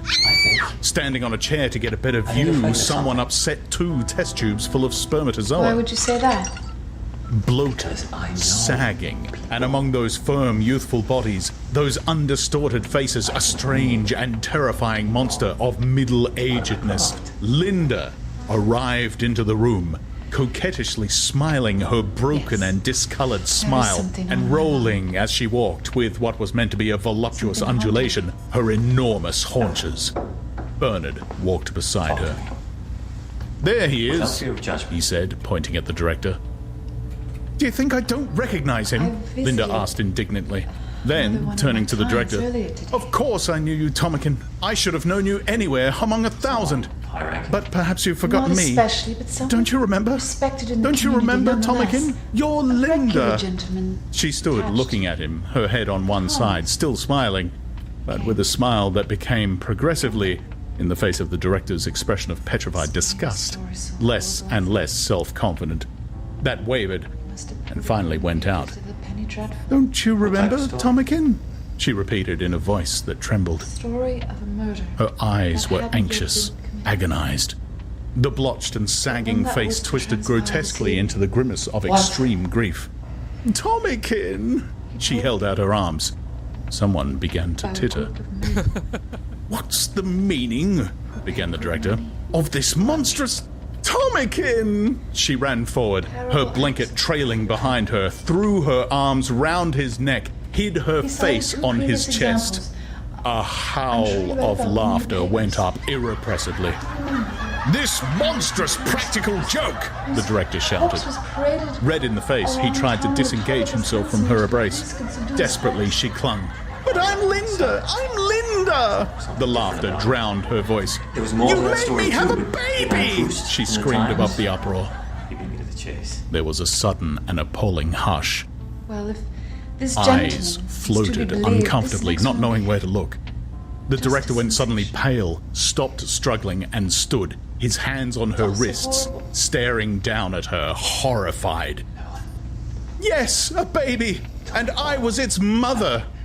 She flung the obscenity like a challenge into the outraged silence. Then, suddenly breaking away from him, ashamed, covered her face with her hands, sobbing, It wasn't my fault, Tomakin, because I always did my drill, didn't I? Didn't I? Always! I don't know how. If you knew how awful, Tomakin, but he was a comfort to me all the same.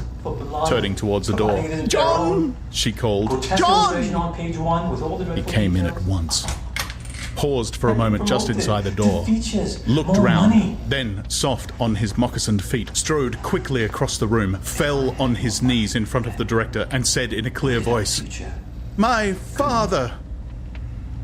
The word for father was not so much obscene as, with its connotation of something at one remove from the loathsomeness and moral obliquity of childbearing, merely gross, a scatological rather than a pornographic impropriety.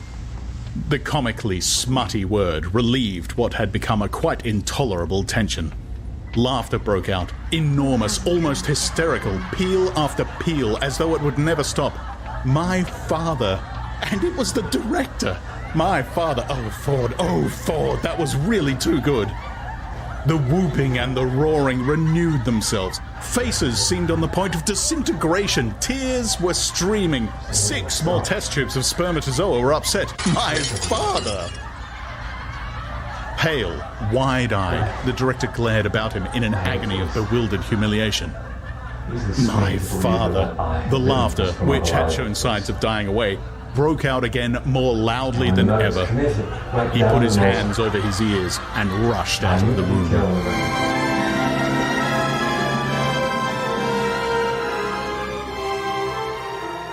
So very well. Did I, gentlemen? 11. After the scene in the fertilizing room, all uppercase London was wild to see this delicious creature who had fallen on his knees before the director of hatcheries and conditioning, or rather the ex-director, for the poor man had resigned immediately afterwards and never set his foot inside the centre again, had flopped down and called him, the joke was almost too good to be true, my father. Linda, on the contrary, cut no ice. Nobody had the smallest desire to see Linda. To say one was a mother, that was past a joke. It was an obscenity. Moreover, she wasn't a real savage, had been hatched out of a bottle and conditioned like anyone else, so couldn't have any really quaint ideas. Finally, and this was by far the strongest reason for people's not wanting to see poor Linda, there was her appearance. The relationship between Miss Norwood and Fat, having lost her youth, with bad teeth and a blotched complexion, and that figure. God. You simply couldn't look at her without feeling sick. Yes, positively sick. So the best people were quite determined not to see Linda, and Linda, for her part, had no desire to see them. The return to civilization was, for her, the return to Soma. Was the possibility of lying in bed and taking holiday after holiday, without ever having to come back to a headache or a fit of vomiting, without ever being made to feel, as you always felt after peyotal, as though you'd done something so shamefully antisocial that you could never hold up your head again. Soma played none of these unpleasant tricks. The holiday it gave was perfect, and if the morning after was disagreeable, it was so not intrinsically, but only by comparison with the joys of the holiday. The remedy was to make the holiday continuous. Greedily, she clamoured for ever larger, ever more frequent doses. Dr. Shaw at first demurred, then let her have what she wanted. She took as much as 20 grams a day. Which will finish her off in a month or two, the doctor confided to Bernard. One day the respiratory centre will be paralysed, no more breathing, finished. And a good thing too. If we could rejuvenate, of course, it would be different, but we can't. Scars. Surprisingly, as everyone thought, for on Soma holiday Linda was most conveniently out of the way, John raised objections. Yes, just a few minutes But of your time. aren't you shortening her life by giving her so much? In one sense, yes, Dr. Shaw admitted. But in another, we're actually lengthening it. The young man stared, uncomprehending. Soma, it makes you lose a few years in time, the doctor went on. Why do you say he was troubled? But think of the enormous, immeasurable durations it can give you out of time. Every Soma holiday is a bit of what our ancestors used to call eternity. John began to understand. Eternity was in our lips and eyes, he murmured. Nothing. Of course, Dr. Shaw went on. You can't allow people to go popping off into eternity if they've got any serious work to do. But as she hasn't got any serious work... What can you tell us about all Father the same, Anthony Jeffer? John persisted, I don't believe it's right.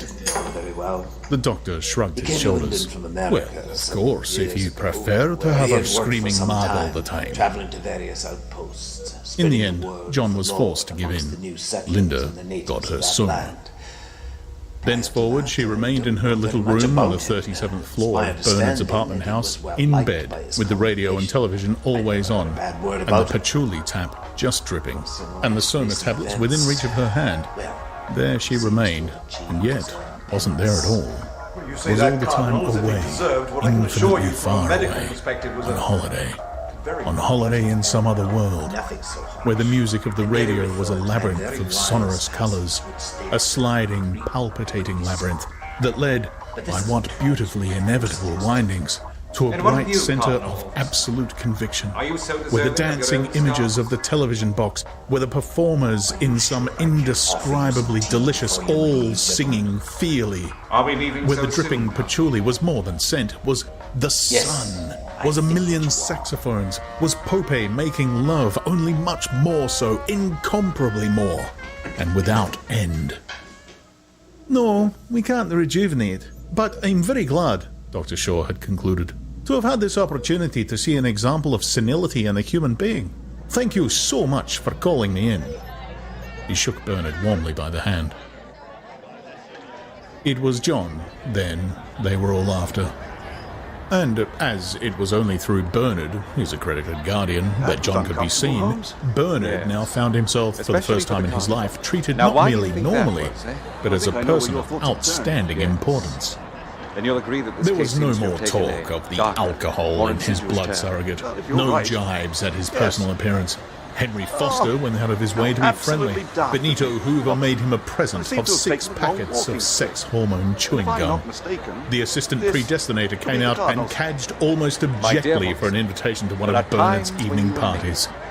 And then, As for the there women, are moments such Bernard as had these. only to hint A at beacon the of light, possibility my of dear an fellow. invitation, and he could have whichever of them he liked. Bernard's asked me to meet the Savage next Wednesday, Fanny announced triumphantly. I'm so glad, said Linnea. And now you must admit that you were wrong about Bernard. Don't you think he's really rather sweet? To make reference to the Fanny methods nodded. of Sherlock Holmes, And I must say, she said, would be to I commit was a quite gross agreeably understatement. surprised. And yet, while I cannot say The that I chief always understood my butler, the friends who director of investigated predestination, techniques at the outset, 3 deputy I was assistant always fertilizer generals, confident in the the notion professor that of we would Feelies in the consistently College of achieve Emotional Engineering, the dean of the Westminster Community Singery, This the case supervisor was of no Buchanovskification. The list Firstly, of Bernard's there notables was the analysis of the interminable. mud wiped from the base of the And Cardinal's I ball. had 6 girls last week. Holmes he often confided to proclaimed that he Helmholtz had the Watson. unique 1 on ability Monday, to identify 2 on dozens Tuesday, of 2 variations more of on birth Friday, all and over 1 the on city. Saturday. If I Nay, had the time or the inclination, there were at least a and dozen was able more to who were determine only the too districts anxious.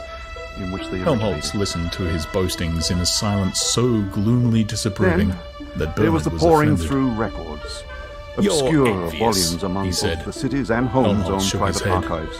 I'm rather Curious sad, and that's sometimes all, ancient texts, he answered. written Bernard by went more off in a curious huff. and even far more Never, ancient he authors. told himself, never Some would he speak to unknown, I Helmholtz suspect, again. To all but Holmes himself. The days passed. Success went fizzily to Bernard's head, And then in the process there was the completely urgent reconciled him, summons for a jar as of- any good intoxicants should do, to a world which, up until then, he had found very unsatisfactory. Insofar as it recognized him as important, the order of things was good. But, reconciled by his particular success, he request was yet of refused to lesser forego the privilege of criticizing this order. For the act of criticizing And finally, heightened his sense of there was the importance, look, made him feel the intense larger. glare in Sherlock Holmes' eyes when the pieces of Moreover, the most he intricate did puzzle genuinely assembled believe that there themselves were before things him. to criticize. That is At when the I same knew time, that. he generally game's liked afoot, being a Watson. success and having all the girls he wanted. Before those who now, for the sake of the Savage, paid their court to him, Bernard would parade a carping unorthodoxy. He was politely listened to, but behind his back, people shook their heads. That young man will come to a bad end, they said, prophesying the more confidently in that they themselves would in due course personally see to it that the end was bad. You won't find another Savage to help him out a second time, they said. Meanwhile, however, there was the first Savage. They were polite. And because they were polite, This Bernard area is felt as secure positively as we're going to get it gigantic. tonight. I hope Gigantic your and friend at the same hasn't let time us on a light boat. with Who's elation, lighter than What's he up air. to in there anyway? I'm not entirely Lighter certain, than Inspector. air, said All he said Bernard, was to ensure pointing the access upwards. to this building would Like a pearl in the anyone sky, emerging would be high, arrested as an high accomplice to above murder. them. The weather department's And what if he's captive unable to give us balloon a signal? shone rosily in the sunshine. The said Savage, so ran Bernard's instructions, And to that be is- shown civilized life in all its Well, that's being aspects. challenged tonight, isn't it? He was being shown a bird's eye view of it at present. A bird's eye view from the platform of the Charing T Tower. The station master and the resident meteorologist were acting as guides, but it was Bernard who did most of the talking. Intoxicated, He was behaving as though, at the very least, he were a visiting world controller. Lighter than air. The Bombay green rocket dropped out of the sky. The passengers alighted. 8 identical Dravidian twins in khaki looked out of the 8 portholes of the cabin. The stewards. 1,250 kilometers an hour, said the station master impressively. What do you think of that, Mr. Savage? John thought it was very nice. Still, I thank he you for said, joining me here. Ariel on such could put short a girdle notice, round the earth in 40 minutes. I've called this session of our society The as I Savage, believe winds wrote have Bernard changed in his report against to our Mustafa string of Mond, good fortune. shows surprisingly little astonishment at or awe We can of exist civilized only in the inventions. shadow. This is partly been the due, mandate no of doubt, our to the fact that society he since has its heard them inception. talked about by the woman Our Linda, identities his are known M-dash. only amongst ourselves. Mustafa Mond frowned. Those who follow to Does be the with fool us, think I'm too well, squeamish to see the words written out at full length? dealt with.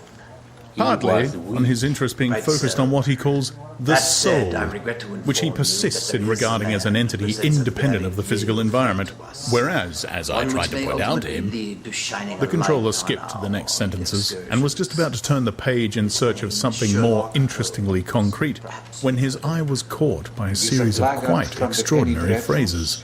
I believe he may be a Though I must formidable admit, foe. he read, how husband that I and agree friend with the should Savage take in care of finding him. civilized infantility too easy or, as he puts it, But the matter not is expensive pressing, enough. as I believe he And may I be would like to working take in this league with the opportunity police. of drawing your police, four-chips' but you attention assured to... us. Relax, Mustafa brother. Mond's anger We gave remain place in control. almost at once to Our mirth. influence is felt in many The places. idea of this creature solemnly lecturing him about the social order was really too grotesque. The man must have gone mad. But we've had an I ought to excellent give him a run, lesson, gentlemen. he said to himself, then threw back his head and laughed aloud. Satisfied our great For the purpose. moment, at any rate, the lesson would not be It's given. not enough. Caution, brother. Don't let It was a the small animal factory dominate you. of lighting sets for helicopters, a branch of the Electrical Equipment Corporation. The divine. They were met on the roof Perhaps a itself, signal that for that speaks to the circular letter of forgiveness recommendation for which from the we will all controller beg was in magical our in its last effects. minutes here on By the chief technician and the human element manager, they walked upon our downstairs into the sins. factory. And to remember those Each who have fallen process, to appease explained the human beast element which manager, lies within is each carried of out, us. so far as possible, by a single Bukanovsky group. He, of course, And, was in the effect, first and the most 83 difficult. almost noseless black The old woman brachycephalic under the deltas bridge were at cold Hammersmith. pressing. She The was 56 easy. four-spindle Drunken. chucking and Yes, turning machines were being but too manipulated easy. by 56 aquiline cost of and money. ginger gammas. The real 107 heat-conditioned epsilon Senegalese were working in the foundry. 32 delta females, long-headed, sandy, with narrow pelvises, and all within 20 millimeters of 1 meter 69 centimeters tall, were cutting screws. Finally, the sin-laden woman. In the and our assembling fallen room, brother. the dynamos were being put together by 2 sets of Gamma Plus 12s. We have The prevailed, 2 gentlemen. low work tables have faced one another. always Between them prevailed, crawled the despite conveyor our with its load of separate parts. And now 47 it ends. blonde heads were confronted by time 47 brown And ones. what are we to do in the 47 meantime? snubs by 47 hooks. 47 receding by 47 prognathous chins. Wait patiently. The completed mechanisms were inspected by 18 identical curly-organ girls in gamma green, packed in crates by 34 short-legged, And left-handed if the male authorities delta come minusers, looking for and us, loaded into the waiting trucks and lorries by 63 blue-eyed, flaxen, and freckled We are the epsilon last citizens of this semi-morons. sinful city that the police Oh, would brave consider new pursuing. world. By some malice of his memory, the Savage found himself repeating Miranda's words.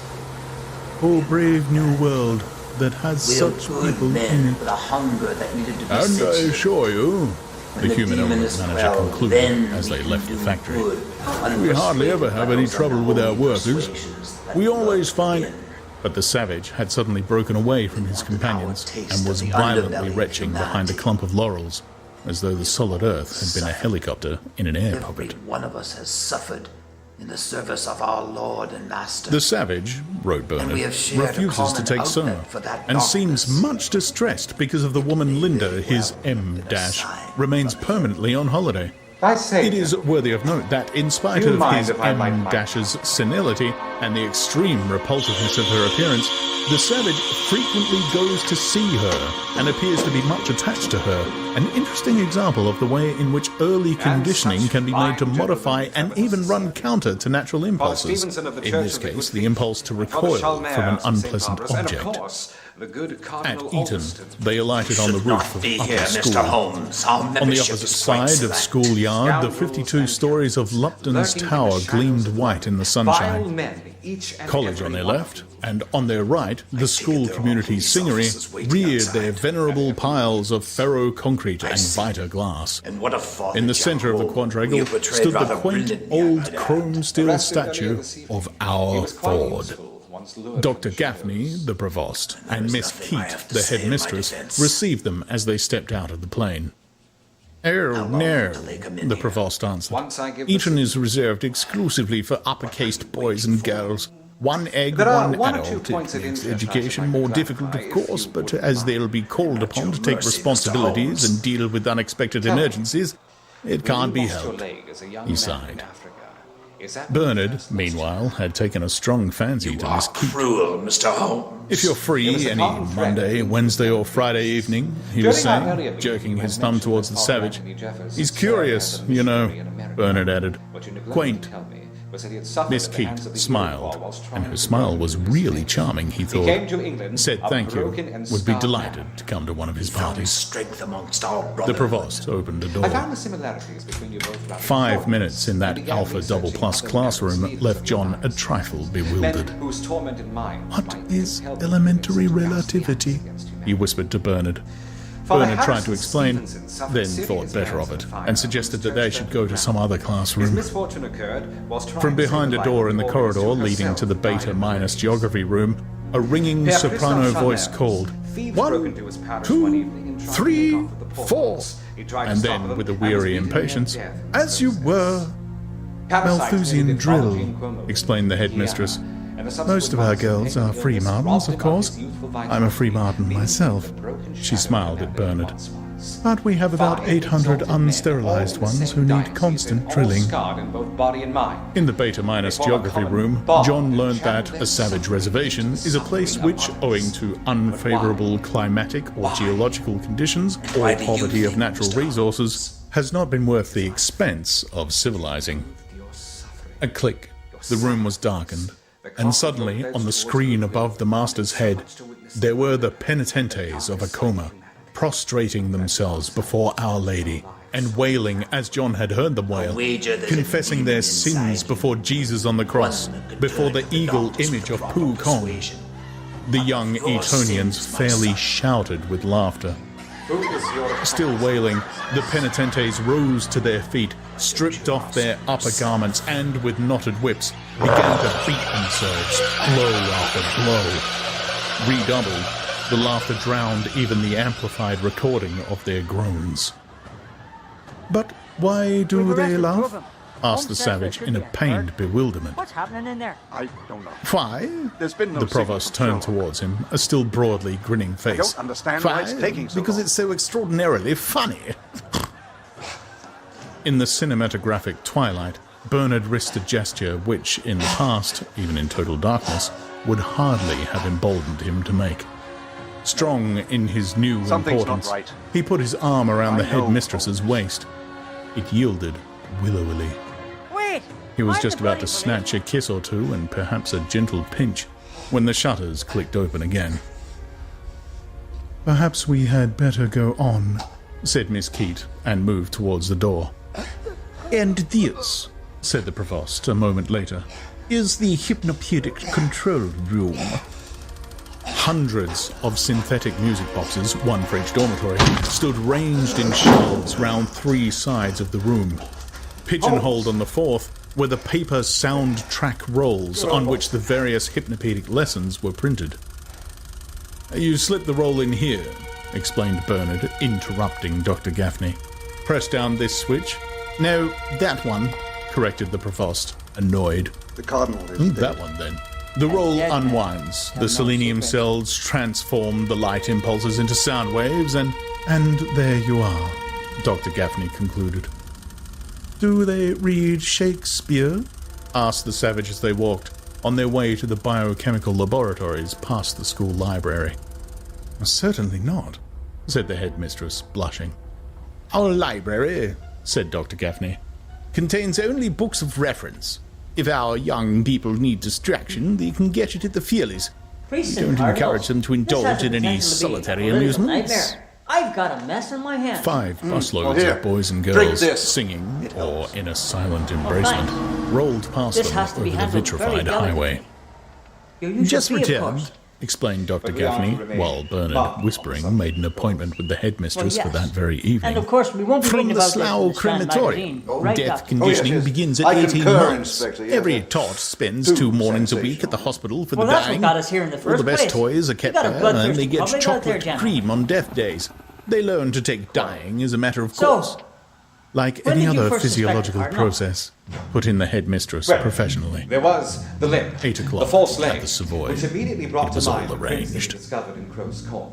An analysis of dirt from the On their way Barnes back to Walking London, Stick they confirmed stopped at that the he had Television recently Corporation's been within the factory at district Brentford. of the Sainsbury killing. Do you mind waiting Of here a course, moment while I go and Many telephone? men have Asked returned from Bernard. the wars with The serious savage injuries, waited and watched. Crow's Court is well The main travelled. day shift was That's just not a going very off strong duty. indictment. Crowds of lower-caste workers were queued But up I in want front of to the tell monorail you that you've station. got a great deal 700 or of 800 Gamma, Delta, and What about the Epsilon men and Cardinals? women, with not more than a dozen faces and statures between them. To each of them, with his or her ticket, the booking clerk pushed over a little cardboard pillbox. The long Guesswork. caterpillar of An men and women informed moved slowly suspicion, my forward. dear Inspector Lestrade. What's in those? Remembering the was Merchant it of a Venice, malicious those disguise? caskets? Hiding The beneath savage the cloistered inquired robes. when Bernard had rejoined Who him. would suspect?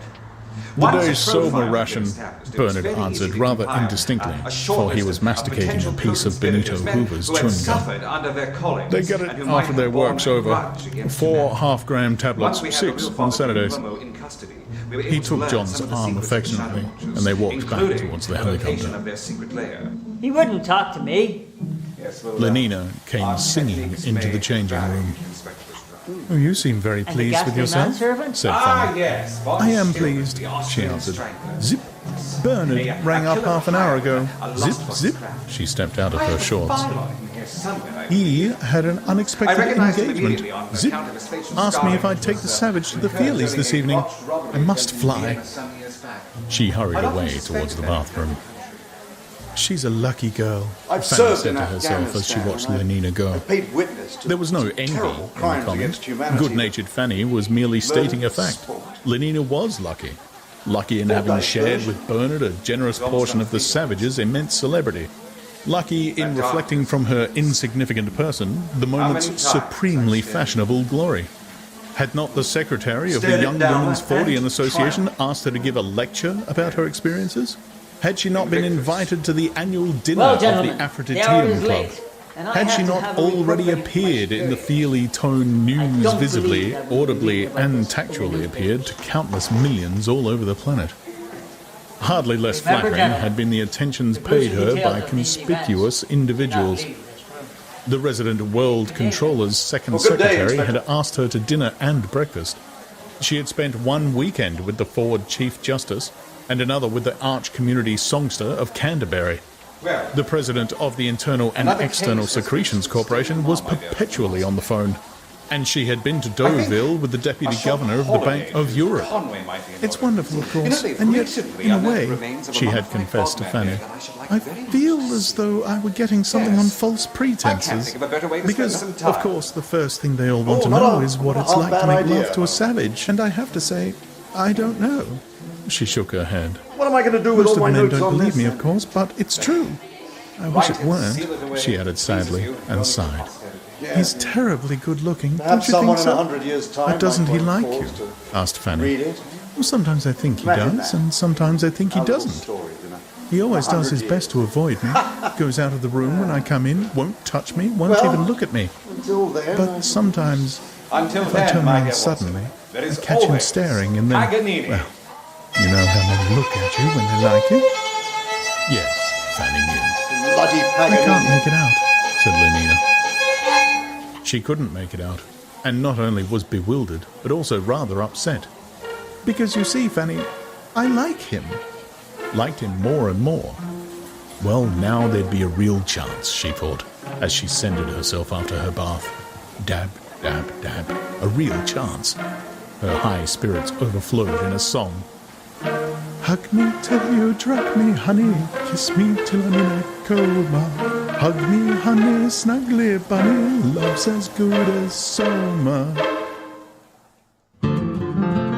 The scent organ was playing a delightfully refreshing herbal capriccio. Rippling arpeggios of thyme and lavender, of rosemary, basil, myrtle, tarragon, a series of daring modulations through the spice keys into ambergris, and a slow return through sandalwood, camphor, cedar, and new-mown hay, with occasional subtle touches of discord, a whiff of kidney pudding, the faintest suspicion of pig's dung. Back to the simple aromatics with which the piece began. The final blast of time died away. There was a round of applause. The lights went up. In the synthetic music machine, the soundtrack roll began to unwind. It was a trio for hyperviolin, supercello, and oboe surrogate that now filled the air with its agreeable languor. 30 or 40 bars, and then, against this instrumental background, a much more than human voice began to warble, now throaty, now from the head, now hollow as a flute, now charged with yearning harmonics. It effortlessly passed from Gaspard Forster's low record on the very frontiers of musical tone to a trilled back note high above the highest C, to which, in 1770 at the Ducal Opera of Parma and to the astonishment of Mozart, Lucrezia Adjugari, alone of all the singers in history, once piercingly gave utterance. Sunk in their pneumatic stalls, Lenina and the Savage sniffed and listened. It was now the turn also for eyes and skin. The house lights went down. Fiery letters stood out solid and as though self-supported in the darkness. 3 weeks in a helicopter. And all super singing, synthetic talking, coloured, stereoscopic feely with synchronized scent organ accompaniment. Take hold of those metal knobs on the arms of your chair, whispered Lenina. Otherwise you won't get any of the feely effects. The Savage did as he was told. Those fiery letters, meanwhile, had disappeared. There were 10 seconds of complete darkness. Then, suddenly, dazzling and incomparably more solid-looking than they would have seemed in actual flesh and blood, far more real than reality, there stood the stereoscopic images locked in one another's arms of a gigantic Negro and a golden-haired young brachycephalic beta plus female. The Savage started, that sensation on his lips. He lifted a hand to his mouth. The titillation ceased. Let his hand fall back on the metal knob. It began again. The scent organ, meanwhile, breathed pure musk. Expiringly, a soundtrack superdove cooed, ooh, and, vibrating only 32 times a second, a deeper than African bass made answer. Ah. Ooh. Ah. Ooh. The stereoscopic lips came together again, and once more the facial erogenous zones of 6,000 spectators in the Alhambra tingled with almost intolerable galvanic pleasure. Cheers. The plot of the film was extremely simple. A few minutes after the first oohs and ahs, a duet having been sung and a love made on that famous bearskin, every hair of which, the assistant predestinator was perfectly right, could be separately and distinctly felt. The Negro had a helicopter accident, fell on his head. Thump. What a twinge through the forehead. A chorus of ows and ah went up from the audience. The concussion knocked all the Negro's conditioning into a cocked hat. He developed for the beta blonde an exclusive and maniacal passion. She protested. He persisted. There were struggles, pursuits, and assault on arrival. Finally, a sensational kidnapping. The beta blonde was ravished away into the sky and kept there, hovering for 3 weeks in a wildly antisocial tete-a-tete with the black madman. And what clue are you struggling with? Finally, after a whole series of adventures and much aerial acrobatics, 3 handsome young alphas succeeded in rescuing her.